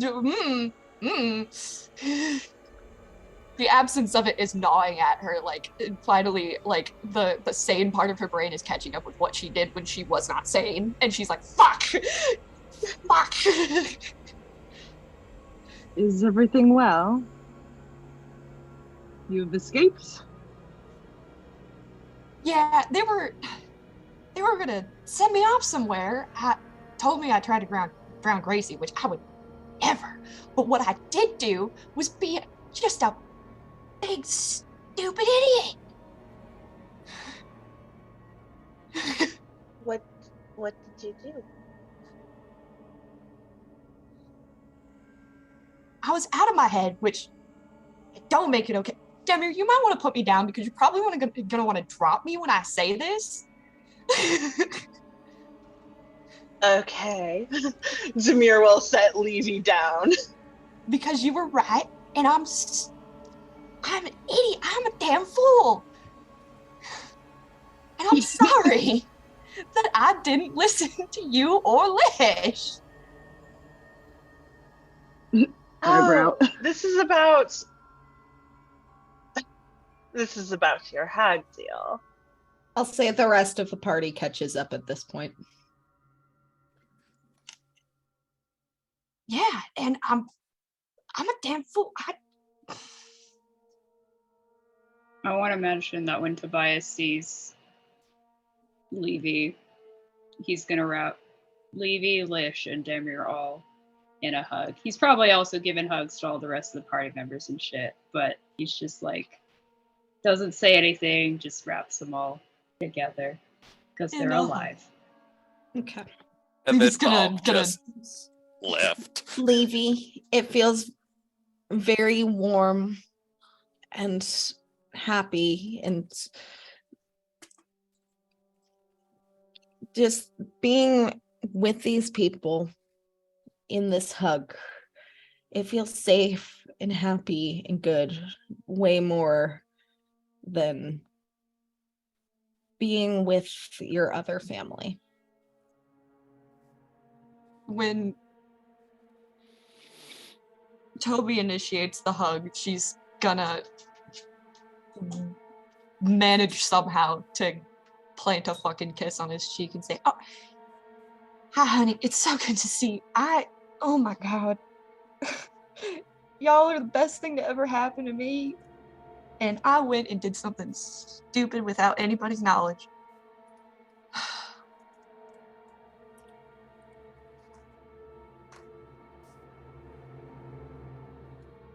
Y'all are the best thing that ever happened to me, and I'm a damn fool."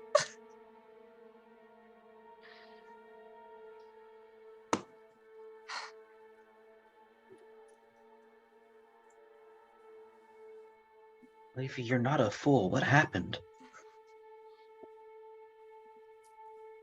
Well, the original plan was to get Lish back on his throne and give him the name that I don't want, that I didn't want. And I made a stupid, rash choice, and she's kind of extricating herself a bit from the huddle. And she said, I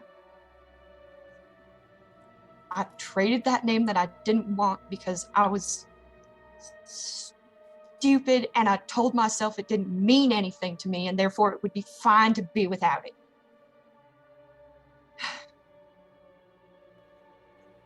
And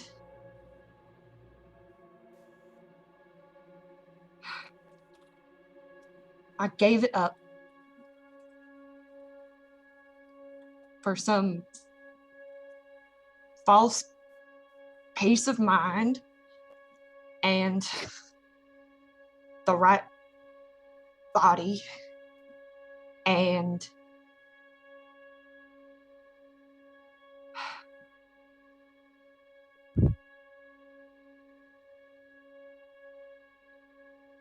I'm just sorry that I didn't tell nobody when I went and did it. At this point that you realize in your dream, none of your family members used your dead name. And you kind of have a hard time Remembering it. grasping it unless you're really focusing on it.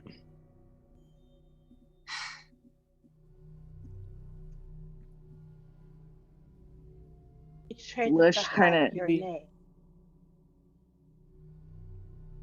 The name I don't use. Yeah. Lish gives a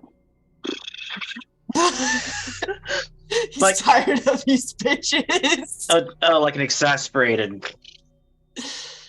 I see. Ultra it's straights probably up. more. Bad more than decision exasperated. club. It goes in for a high five. Levy is not high fiving Falk right now. She is Just not like- high fiving Falk right now. She's looking at Falk like,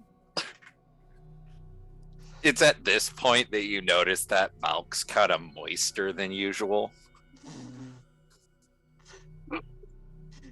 Ugh. She was tearing up, but face is covered, so.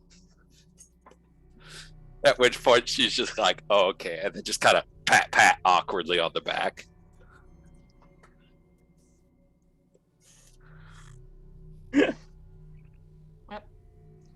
whatever the I- case. I don't think Lish says anything, but he does have like a mildly disappointed but resigned kind of look to him. Well, it's done, and when it inevitably comes to bite me in the ass, I'll deal with it.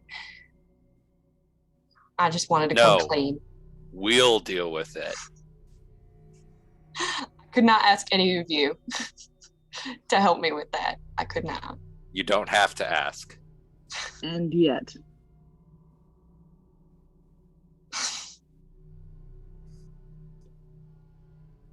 And just so you know, Lish, even though I don't have that name to give you anymore, when, not if, but when we get you back on your throne,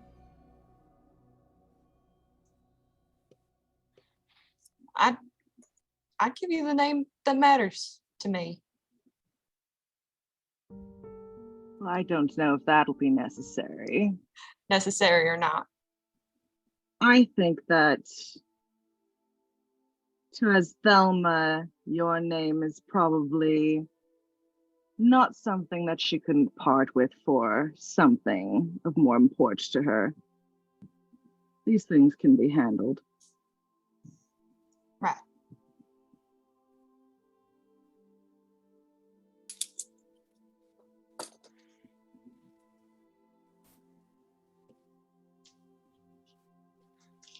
Well, if we're all together, does that mean? Do you know where Poet is? We haven't seen the Grove Tender appear yet, have we? No, we haven't. I can only. Does that mean the stream is not yet finished? How do we get to your uncle's farm from here? Perhaps this we way. walk. It's not too far, just down the road. Actually, Demir, if you could describe where you saw Poet in your ball. Oh, yeah. Oh, Wasn't it in the? he was at the summer? Grove. The summer glade. Let's head there then. Maybe he's over there. Oh, the glade? Yeah. Mhm. Oh. Better. All right. It's worth a shot. Let's see if he's over there. We're off to see the fucking wizard. So as you all walk, the overcast sky clears, and the sun is beautiful. It's shining, and you all feel warm and comforted in the fact that you are all together. And this, as you keep walking, the sun gets brighter and brighter until you're all enveloped in this warm yellow and blue and white light. And you find yourselves waking up once again in the Forgotten Grove. Is my boy there? My fucking guy? Because Roll Levy's perception check. up and she's looking. Roll a perception check. Huh? Perception check. But I'm bad at those. Yeah, that's why we keep Lish around. Also for the bath therapy. I mean that too. Perception. Yeah, that's gonna be a 9. I mean, you're laying down right now. She sits up. Kind of have that crustiness of someone who just woke up. You all get a long rest, by the way.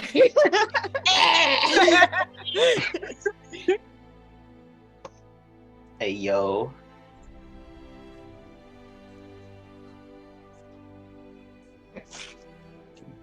All right. So.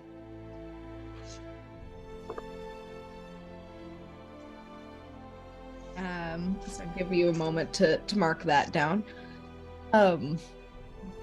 You all find yourselves more or less scattered around the grove. You seem to have found spots to lay down and rest.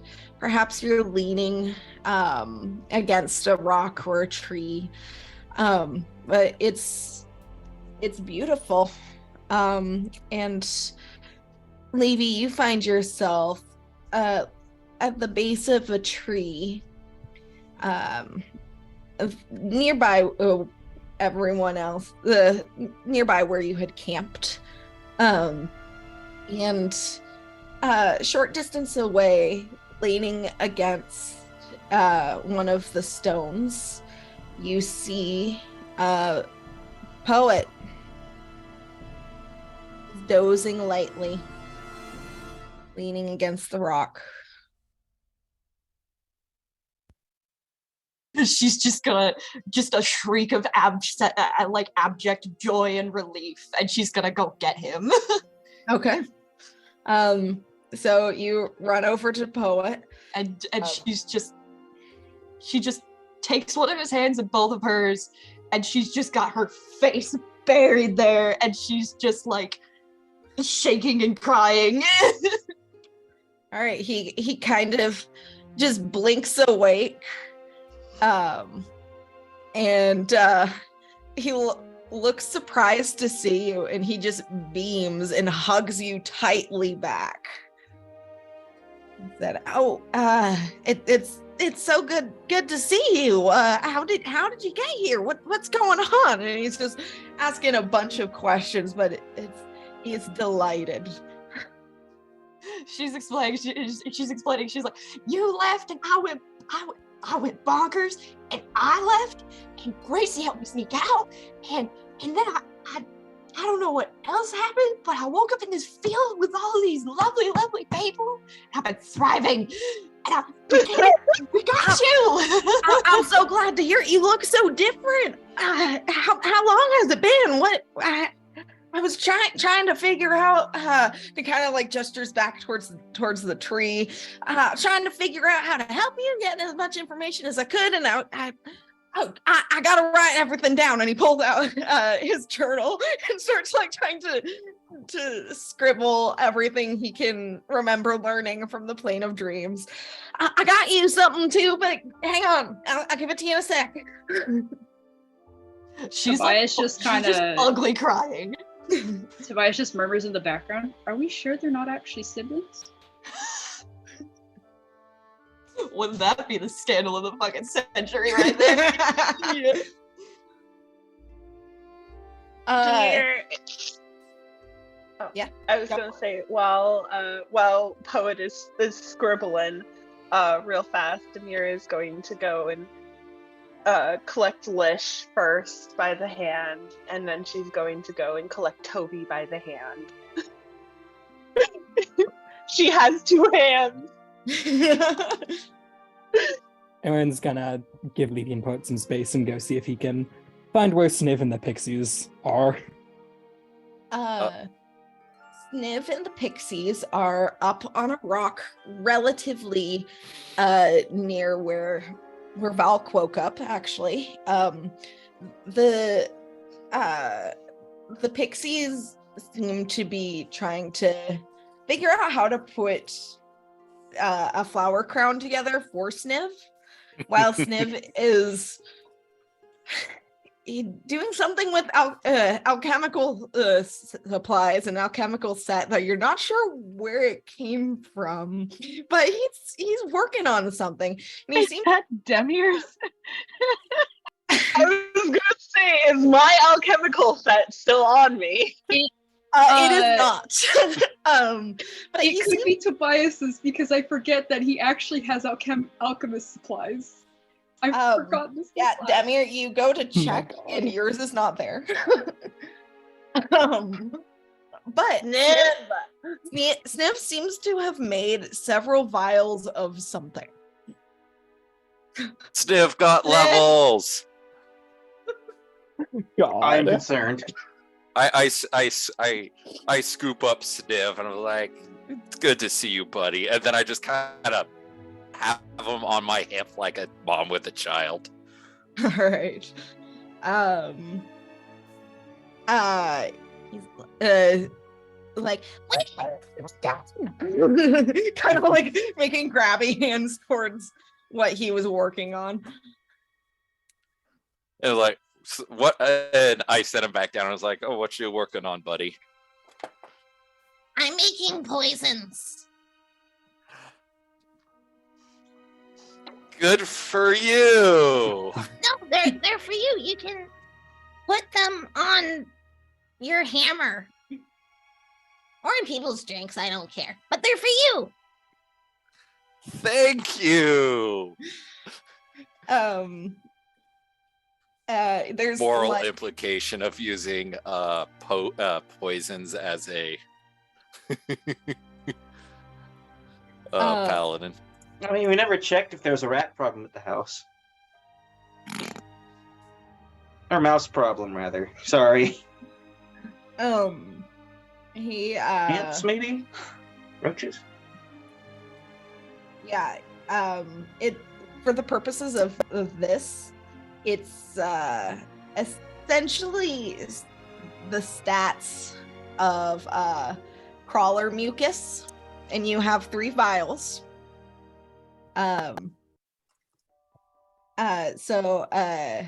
It's a contact poison, and a creature subjected to this poison must make a DC 13 Constitution saving throw or be poisoned for 1 minute, and the poisoned creature is paralyzed. It's actually pretty sick. Can I get that written down in the loot chat? Yeah. After the game. I found a link. I can just put it in there right now while we talk. Okay, that works. How many vials was it? 3. 3. Sick.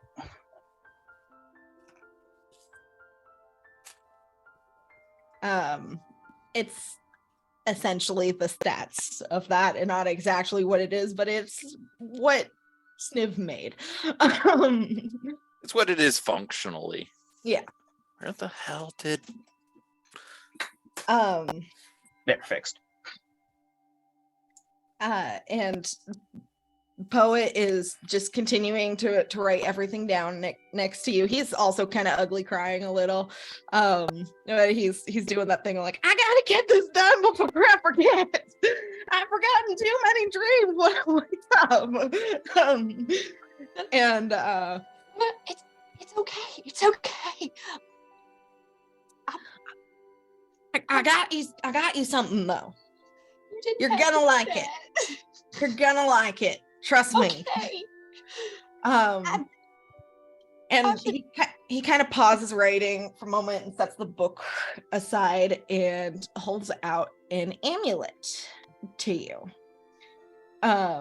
It looks like a little metal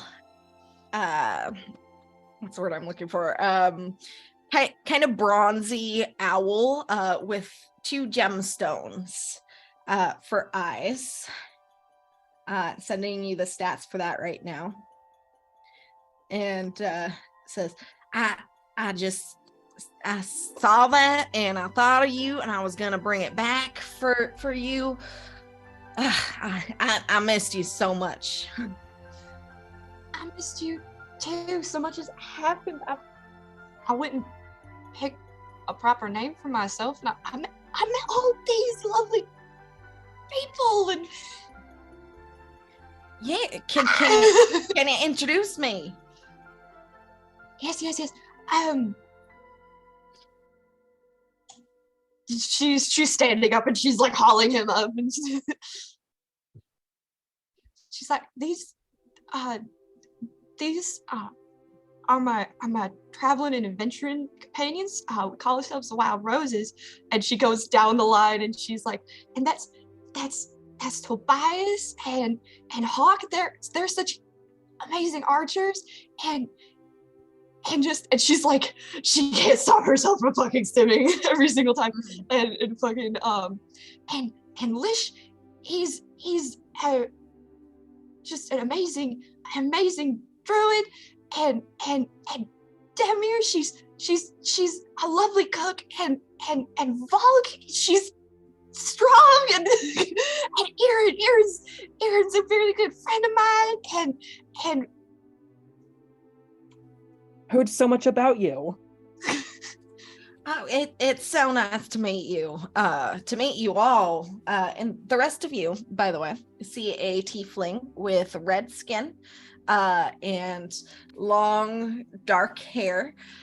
He has like several books on his person. You can see.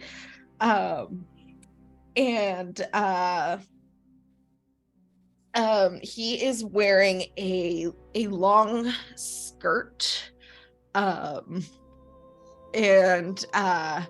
there's actually on his shoulder a little rat.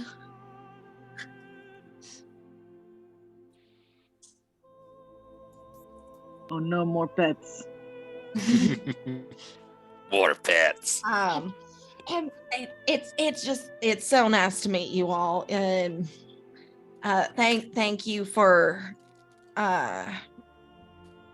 well, I guess being friends with my cousin, and any friend of kind of like pauses and looks at you sideways. Oh yeah, the name I picked. Full one's Livnara, but they all just call me Levy. I'll try to remember that and write it down in his book. Any friend of Levy's is a friend of mine.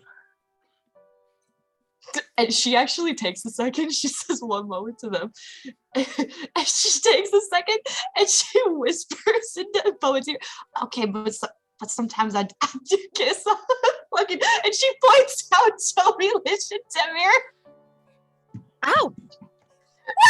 Oh, well, congrats. Like, she has to set that record straight. He needs to know that she loves them. Oh, all right. And everybody, this is my cousin Poet. Hi. Nice to meet you. Looks kind of overwhelmed, but kind of excited. And he's like taking notes, like while you guys are all being introduced. I'm like sobbing right now. It's good getting to finally meet you, poet. Livia's told us a lot about you. All good things, I promise. Well, that's good to hear. Would you like to pet my rat? And he kind of holds it out to you, Tobias. Absolutely. Pet the rat. Pet the rat. With gentle fingers, Tobias will gently pet the rat. All right. Now that one's actually my familiar.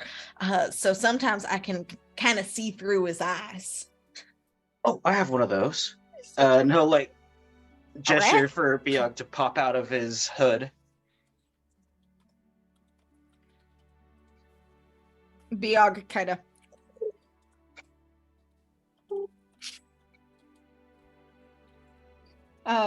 and he's like, "Oh, are you a wizard too?" I wish. I can do a little bit of magic, but not very much. Biog here is an example of that, and she's been a great companion. I can cast a few spells myself. And he kind of holds his book in one hand, and then casts Prestidigitation to like create little sparkles in the air around Levy. She's just gonna fucking bear hug him. she's so happy to have him back. Poet hugs you back.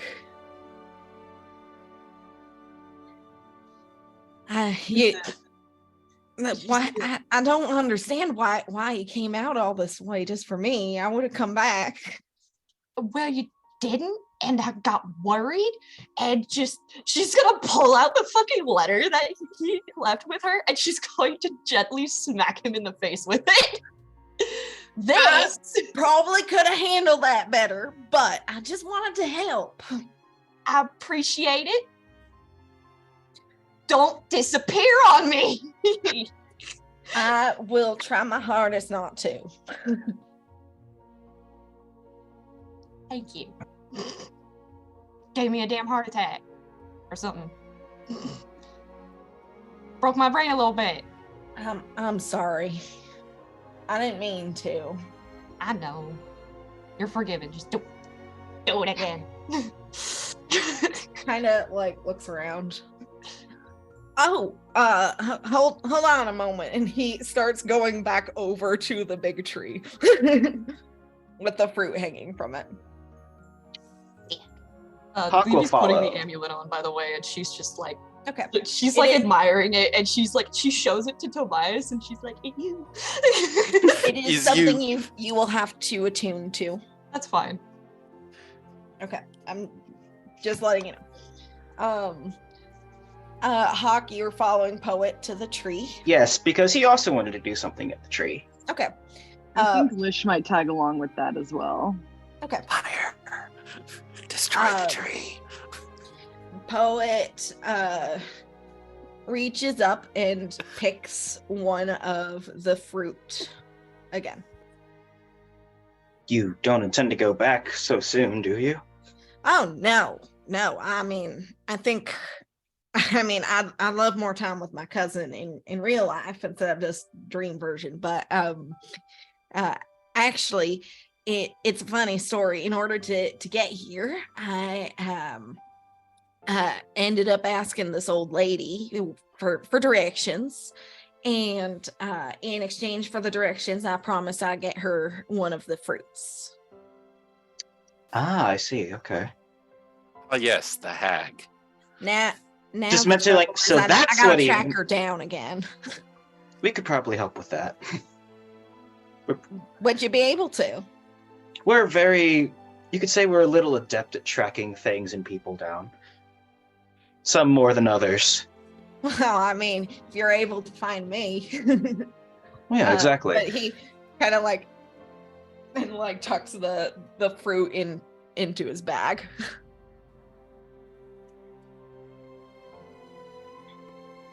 What were you going to do at the tree, Hawk?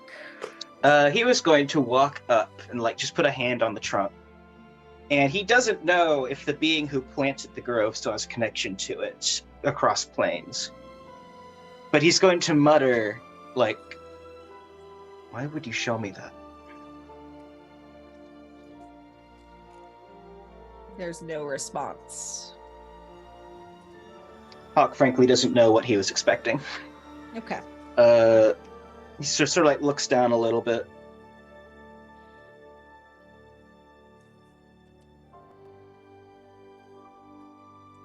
Was that loud enough for other people to hear? Lish and Poet and Hawk are the only people up near the tree as far as I'm aware. Ah. So Lish would have been able to hear it with his like 20-something passive, but You can just say a million, it's okay. it's infinite as far as I'm concerned. Yeah, pretty much. Lish, were you going to do anything with the tree either, or are you just watching? No, I'm looking at the tree. I'm looking around the tree. I'm looking for any like fallen like branches or sticks or things that I can take to add to my branch collection. Roll an investigation check.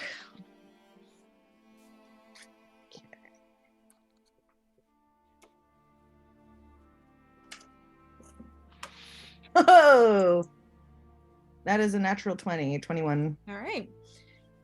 You look around and you don't see any debris around the base of the tree at all. It's like none of the fruit has ever fallen, no branches and no leaves. It's kind of odd. But you are able to, not too far up from you, find a sprig that you could probably harvest. Yeah, I mean, he doesn't want to like hurt the tree, but if there's something that he could take painlessly, and he has With a natural 20, definitely. Yeah, he's got like plant growth, so he'll take a little bit of the tree and heal it over if he can, and he'd also probably like to take a fruit. Okay. You pluck a fruit just fine. Okay. He's got a little twig and a little fruit. Cool. I'll put that in his pockety pockets and head back. Okay. Erin, what are you doing? Yeah. He's been like trying to not interrupt anything for the most part. I think after taking down Sniv, he kind of just leaned up against Hawk in that direction. He's just watching everything avidly. And you know, he's doing a little thinking about what his experiences have given him from this. You all once again are somewhat aware of what each of the others went through. But you don't have the specifics. For lack of a better descriptor, you each sort of have an emotional echo of what the others dreamed about. It's like waking up from a dream, but not remembering it.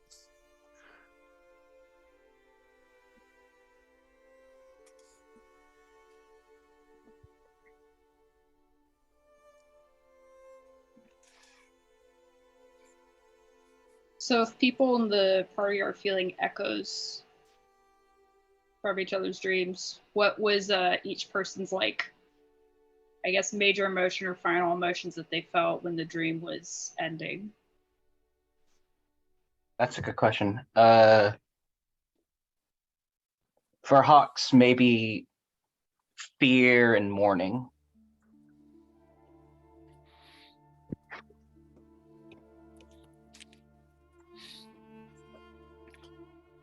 I'm assuming that we're each saying what it would be.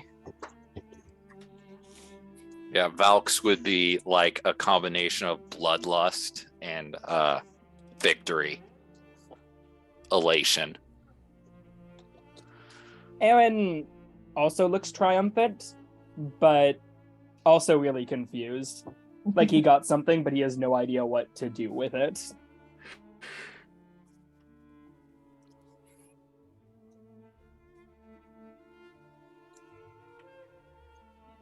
Lish is probably a mix of grief and joy.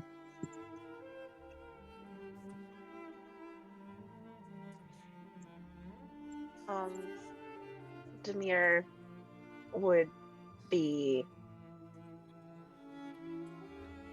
trapped but not defeated. Defiant, just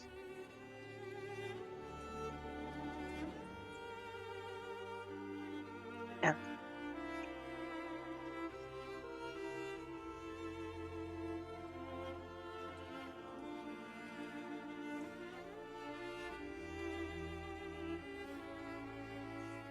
Tobias would probably feel a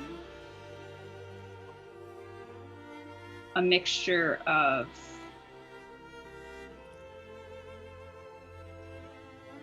resignation and similar to Valk, a kind of bloodlust.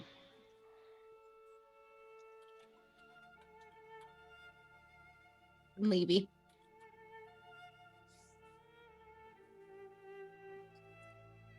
What was the question again? I'm so sorry. You all can sort of sense the emotional residue of your individual dreams. It's everyone's sort of describing how they felt in their dreams right now, but you can all, that feeling when you wake up. It's like, oh man, I feel like I had a dream about this last night. You all kind of get that from the others, so you can feel the emotions. You know what's going on emotionally for everyone, but everyone can also sort of tell, like for Demir, for example, like kind of feel like Demir dreamed about her sister, but I can't quite click with that. I guess underneath the elation of, finding Poet and everything, Levy's just kind of tired, and she's not, she's just tired in a way that she's accepted something that really isn't going to change that much. But she's just kind of gone, okay, if that's how it's going to be, then all right. And then this kind of next to it, this disbelief that she would do something horrendous, such as attempt to drown her little sister, because she would never. And this hope and determination of she's not there anymore, and she never has to go back to living that way, and they would have never and will never have the chance to put her away like that. And that wasn't the only option for her. They were fucking wrong. So she's a little peaceful and a little bit just, whatever about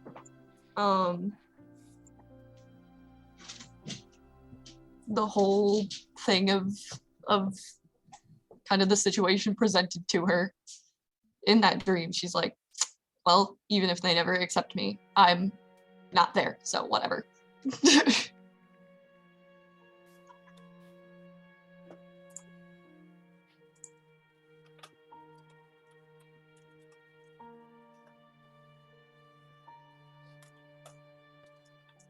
All right.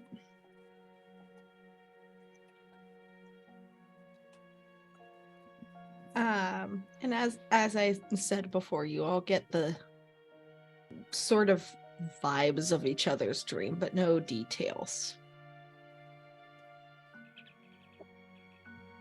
Demir is going to kind of excuse herself a little from Levy and Poet and Toby and go over to Lish at the tree. Just point her fingers with his. He's got a little sprig of a thing in his hand and takes her hand with the other. Tobias Right. is going to go over to Erin and ask him if he's Ask. okay.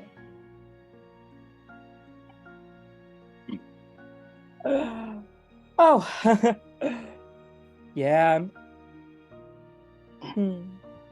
Actually, made me realize how much I'm looking forward to this. Looking forward to having you guys around as long as you're gonna have me. I think You'll at smile. this point you're very much stuck with us. Yeah. And it's clear in ways feeling about that, you know, his dream did involve everyone dying. And he's gonna just beam at Toby. I imagine his the echo of the dream, like the major part, would be like a giant fire. Yeah, that's pretty obviously accessible trauma he's got. It's there, yeah. It's just like, yeah, well, God, I'm looking forward to the future. I haven't done that for a while. You know, I don't think I have either. It's an odd feeling. It's surprising how hard how hard it can be for something so nice.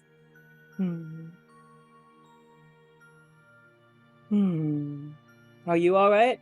You do look shaken.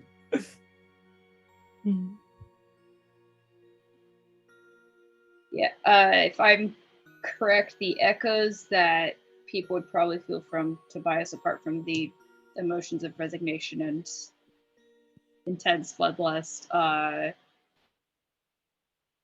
would probably be interactions with his birth parents. Correct, DM? That's up to you. Well, you mentioned that it was like a vague echo or concept where like they had an idea of kind of like the major thing that occurred without the full details. Yeah. And so would that incur, or for Tobias, would that be meeting with the birth parents? And then It that's is up to you what sort of echoes the others would feel. What stood out to you?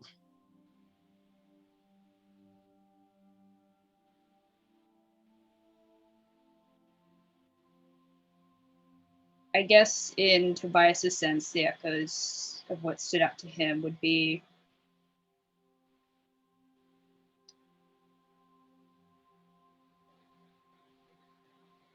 a lot of death and his parents.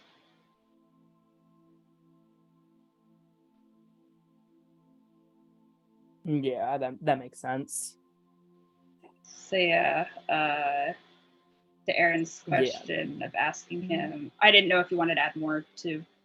No, yeah, that's fair. I mean, he's not gonna bring up Tobias's parents, I don't think, if Toby doesn't. But yeah, I'll say chicken, and I think he'll probably explicitly volunteer, like, oh yeah, you seem shaken. I had you all, you know, leave or die in the challenge I got. You look like you might have been through something similar.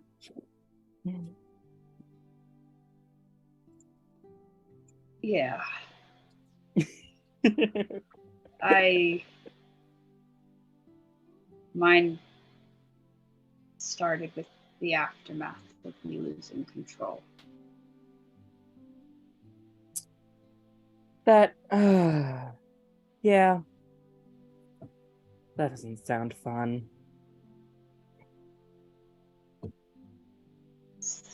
Perhaps the one thing I feared the most since the initial event. Aaron's going to close the distance between them. And I don't think he's gonna go in for a full hug, but he'll just, like, you know, stand there and be very present and say, well, if it helps, it's not one of my fears. Thank you, Aaron. That means a lot to me. And Tobias will give him a full hug. Yeah. He is doing back pats. Yay.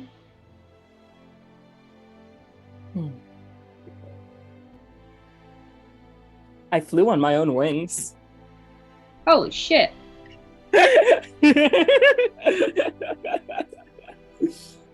That's awesome. Thanks. I'd never undergone training to do sustained flight. So that was something. Would it be something that you'd want in the future? I definitely want, you know, what it would mean to regain in my blessing. I'd like to know that everyone isn't mad at me anymore. And God. And his, you know, kind of serious demeanor about that breaks, and he's just shining like a little kid. And he's like, and God, our times flying on the Eagles have just been so cool. Yes. They definitely have been. Well, at the very least, Aaron, we can try and figure out how this whole blessing thing works. Yeah. No. That. You know, I think we've got a pretty long list of things we're, you know, all going to go eventually address as a group. Yeah, the list does seem to grow ever longer. And he's got an expression like he is assuming Tobias's current state has added something to that, but yeah, I mean, that's kind of just where that thought ends.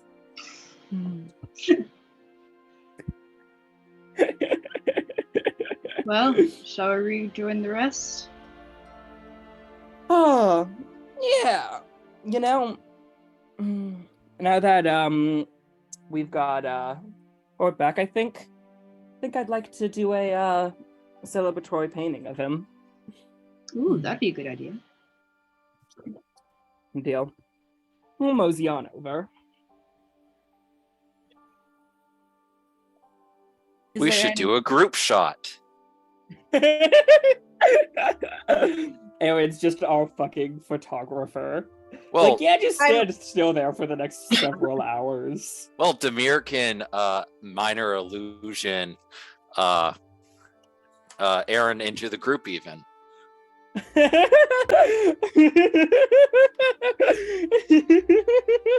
think that's beyond beyond the capabilities of minor illusion. That would be more like major illusion, but I am that being said, I am picturing Erin doing like the painting that Sokka did at the end of Avatar. Like, everyone's like kind of simplified, like someone's firebending for some reason. Demir takes May's line and is like, I don't look like that. It's the hair loopies.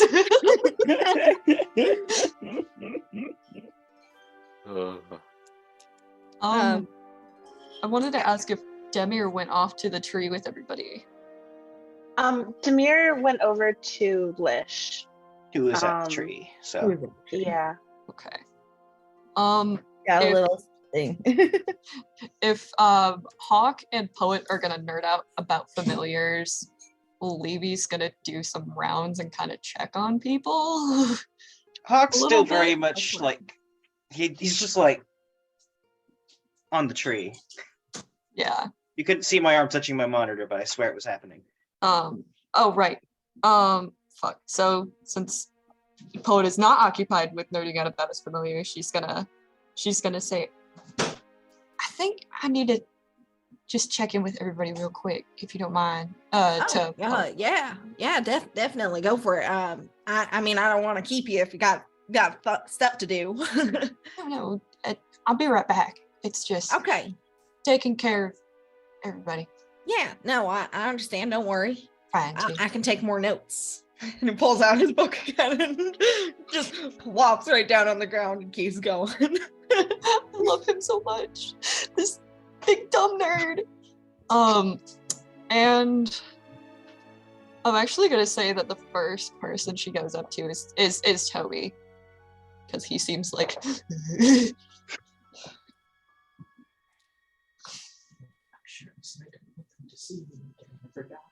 okay, bye. She's gonna go up to Toby and she's gonna wait for him to be done talking with Erin, and if she catches even the tail end of it, she'll be smiling all big, like, because it's like there's like some hope in them, and that's really nice, especially with like Erin.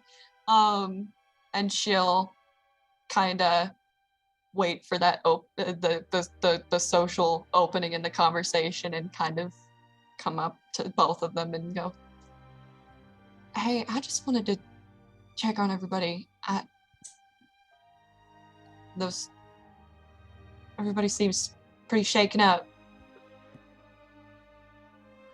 And I wanted to thank you both for going through that with me and kind of for me. I can't express enough how much it means to me.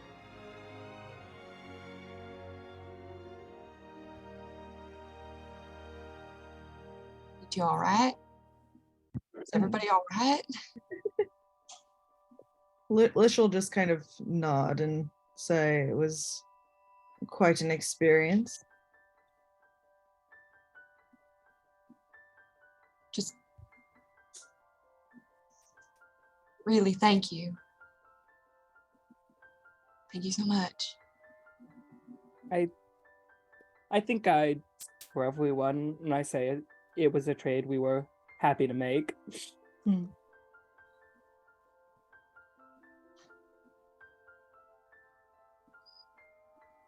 She's gonna nudge Toby and look to Demir, who haven't spoken yet, and go, what about you two? Are you okay?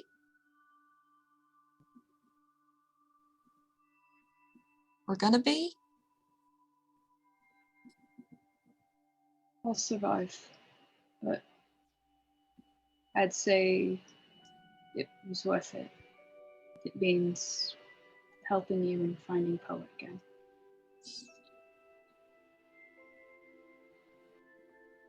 She's gonna wrap an arm around Toby's waist, squeeze him close.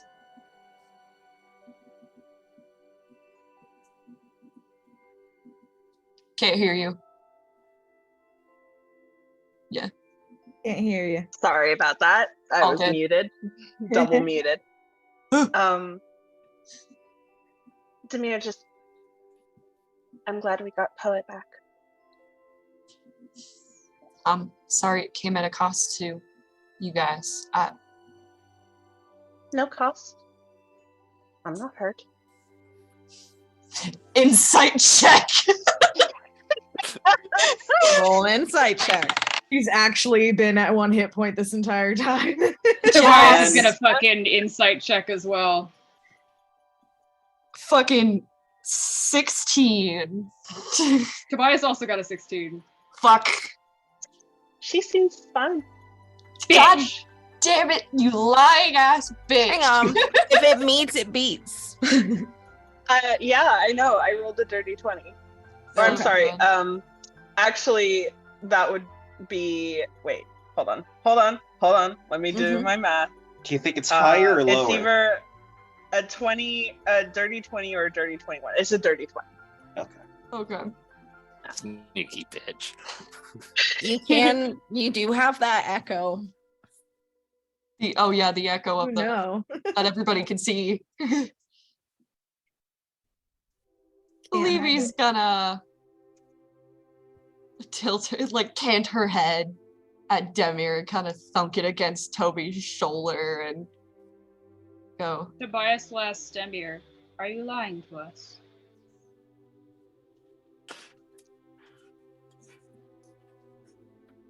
I am uninjured. Oh, there it is. I have wasted no spells. I'm not lying about that. What about I'm mentally? fine. believe he's just gonna kinda huff and squeeze Toby's waist, like maybe we should pick this particular battle a little bit later. Because it's wrong. When he right asked, now. when he asked, what about mentally? He did it gently, like he's just like, what about mentally? I'll be fine.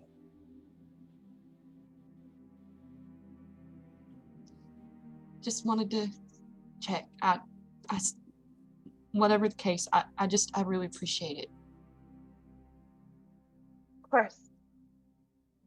We said we would get you Poet back, and we did. And I'm glad. It still means a lot to me. Thank you, Demir, really.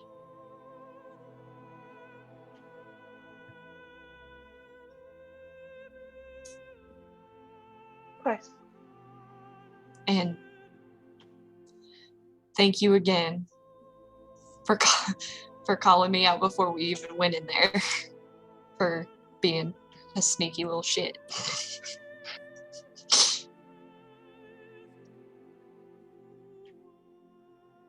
You made your choices. I tried to warn you. I You did. tried to warn both of you. And Demir is going to look over at Toby.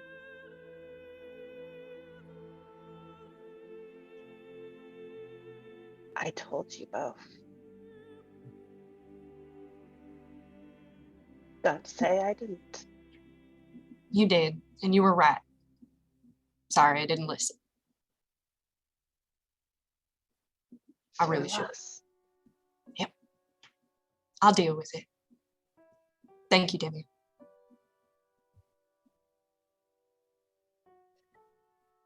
Demir is going to look back over at Lish. Just want to go on a walk? I could go on a walk. Not too far, I hope. There might be more creatures. Within the glade. He kind of steps closer to the group and kind of looks at his little plant that he's got and uses Druidcraft to see if he can get any roots going on the little sprig. Yeah. And you can get little tendrils of roots. And just kind of looks at this little sapling kind of start and tucks it away and holds out his elbow for Demir. Demir will take it and just Maybe he's gonna give a little wave, like, Before you see head you off, later. before you head off, Lish, I think I need to talk to you later. Not now, but later. There's something on my mind I need to ask you about. Eyebrow. Lish, okay. For Mr. High Perception, you do remember the echoes. I said it was fear and mourning. Mm-hmm. Those are the feelings, the nouns for Hawkstream. And I will say this just for everyone's information, are eternity and immortality. Uh-huh. Or I guess death and immortality. Mm-hmm. He just kind of squints at you a little bit and nods. And we'll go off with Demir. Are you planning on growing anything with that sprig? I could use a pipe. Huh? I'd like to see what I get to grow out of these two little saplings that I found. I was looking for a twig earlier, but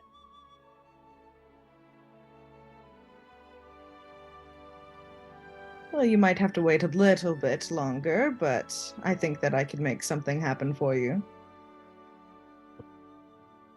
I would like that. Druidcraft can make things grow quite a bit faster.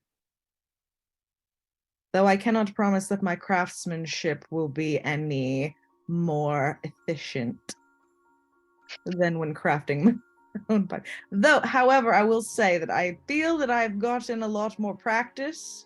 Perhaps that will come in favorably for a second try.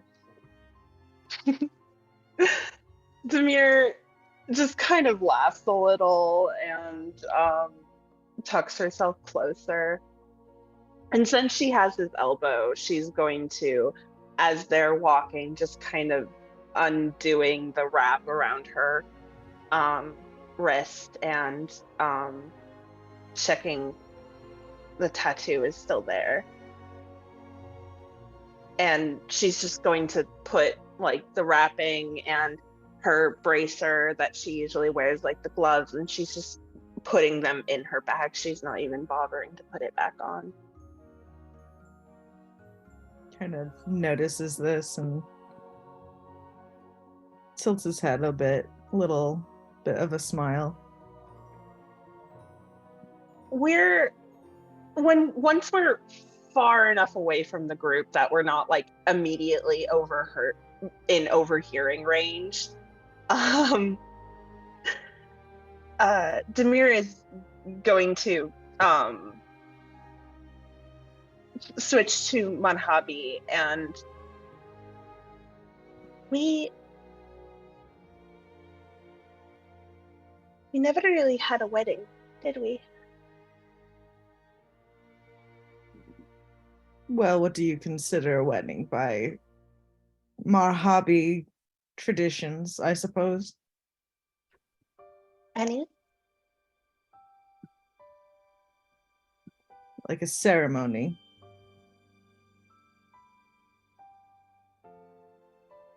A proper wedding that we just skip right through to the night of. I want one. I mean, we Do did you? have months and months of celebration. Would you want to have a wedding with me? Something that you truly enjoy, I would hope. Yes. Could be here or in the Feywild. It doesn't matter, I suppose. Whatever we want, but I would like one.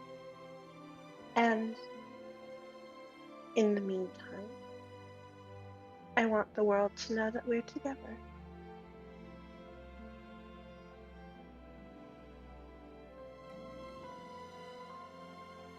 Your heart's desire. She's going to. Your heart's desire is mine.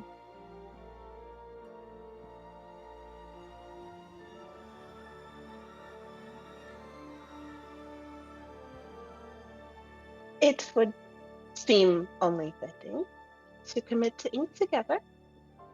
She's going to wiggle her Her hand, a little tattoo.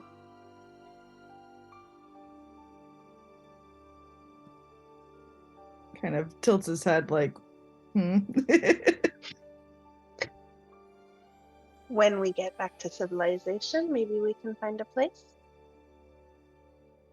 to get a we can ring. match. Samir is going to take his hand, and I don't think it's been enough time. The henna tattoo should still be there. Mm-hmm. She just kind of Yeah. like me.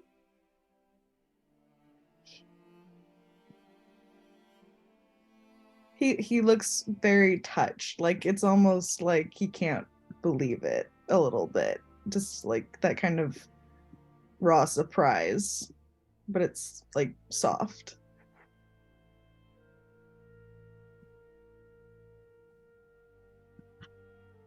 That would make me very happy.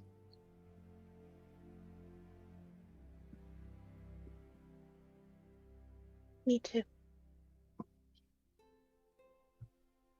I love you. And I love you. Takes her face and gives her a kiss on the forehead and then a kiss on the lips, and She's just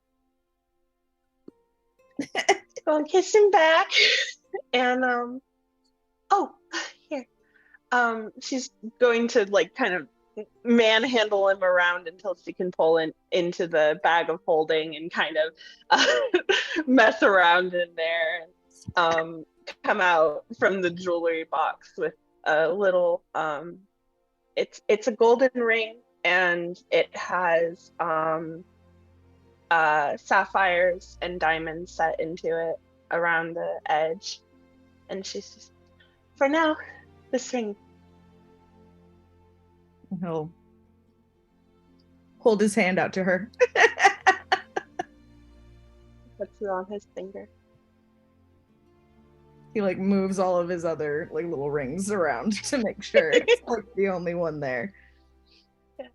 It's a little on the tight side for his hand, but Cut your circulation off and then name of yeah, it's not going to cut his circulation off. It's just, it's one of those ones that you have to kind of twist on a little bit.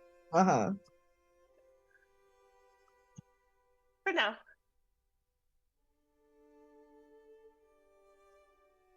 For now. And squeeze her hand.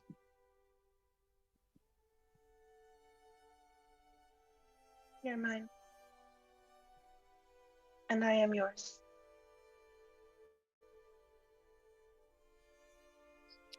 Dip her into a kiss. Yeah. Romance And, music play. Romance. We can fade away from the romance. Is there anything else anyone would like to accomplish or discuss? I think my thing can wait. There's plenty on Hawk's mind, but that too can wait. Yeah. Yeah, Valk is waiting to be talked to, basically. Oh shit! Was Volk not by the tree? No, she was bothering Sniv. Right. Okay. One more. I gotta finish my fucking rounds. Okay. It's important. Fucking Levy is going to pull Tobias into a proper hug and just fucking squish him for a second and go, I'm gonna go finish checking on everybody. I need to touch base with Volk really quick.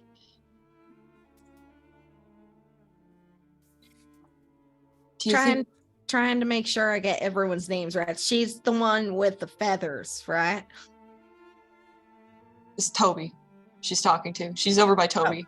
Oh, I'm sorry. I thought you were talking to Poet. That was Nope. my bad.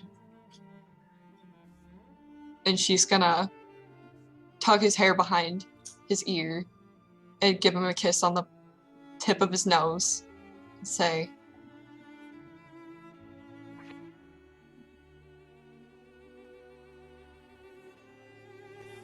If you want to talk about anything, let me know, alright?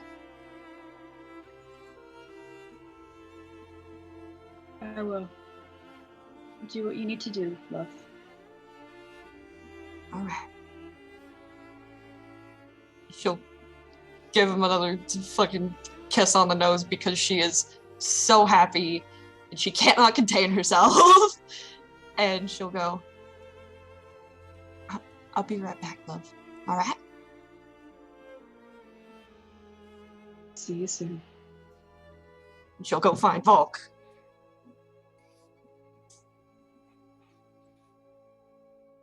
And how are things going over here?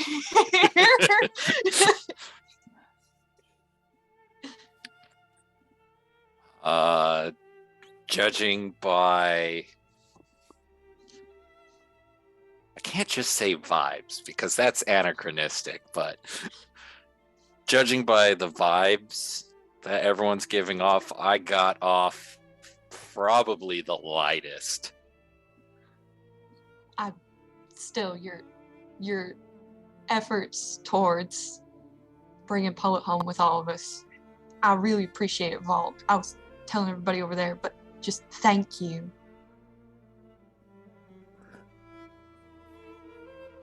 Yeah, of course. At which point, like a little smirk, and just like, I got to put someone in the ground who deserves to be in the ground. That's great, honestly. And she's gonna awkwardly put her arms out for a hug.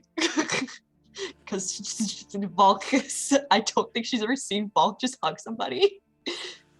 At which point, it's just like, Valk, just blorp. Other than group hugs. Are you still holding Sniv? Or like... No, I put Sniv down when he complained. Okay. Because I was picturing like Sniv under one arm and then a hug.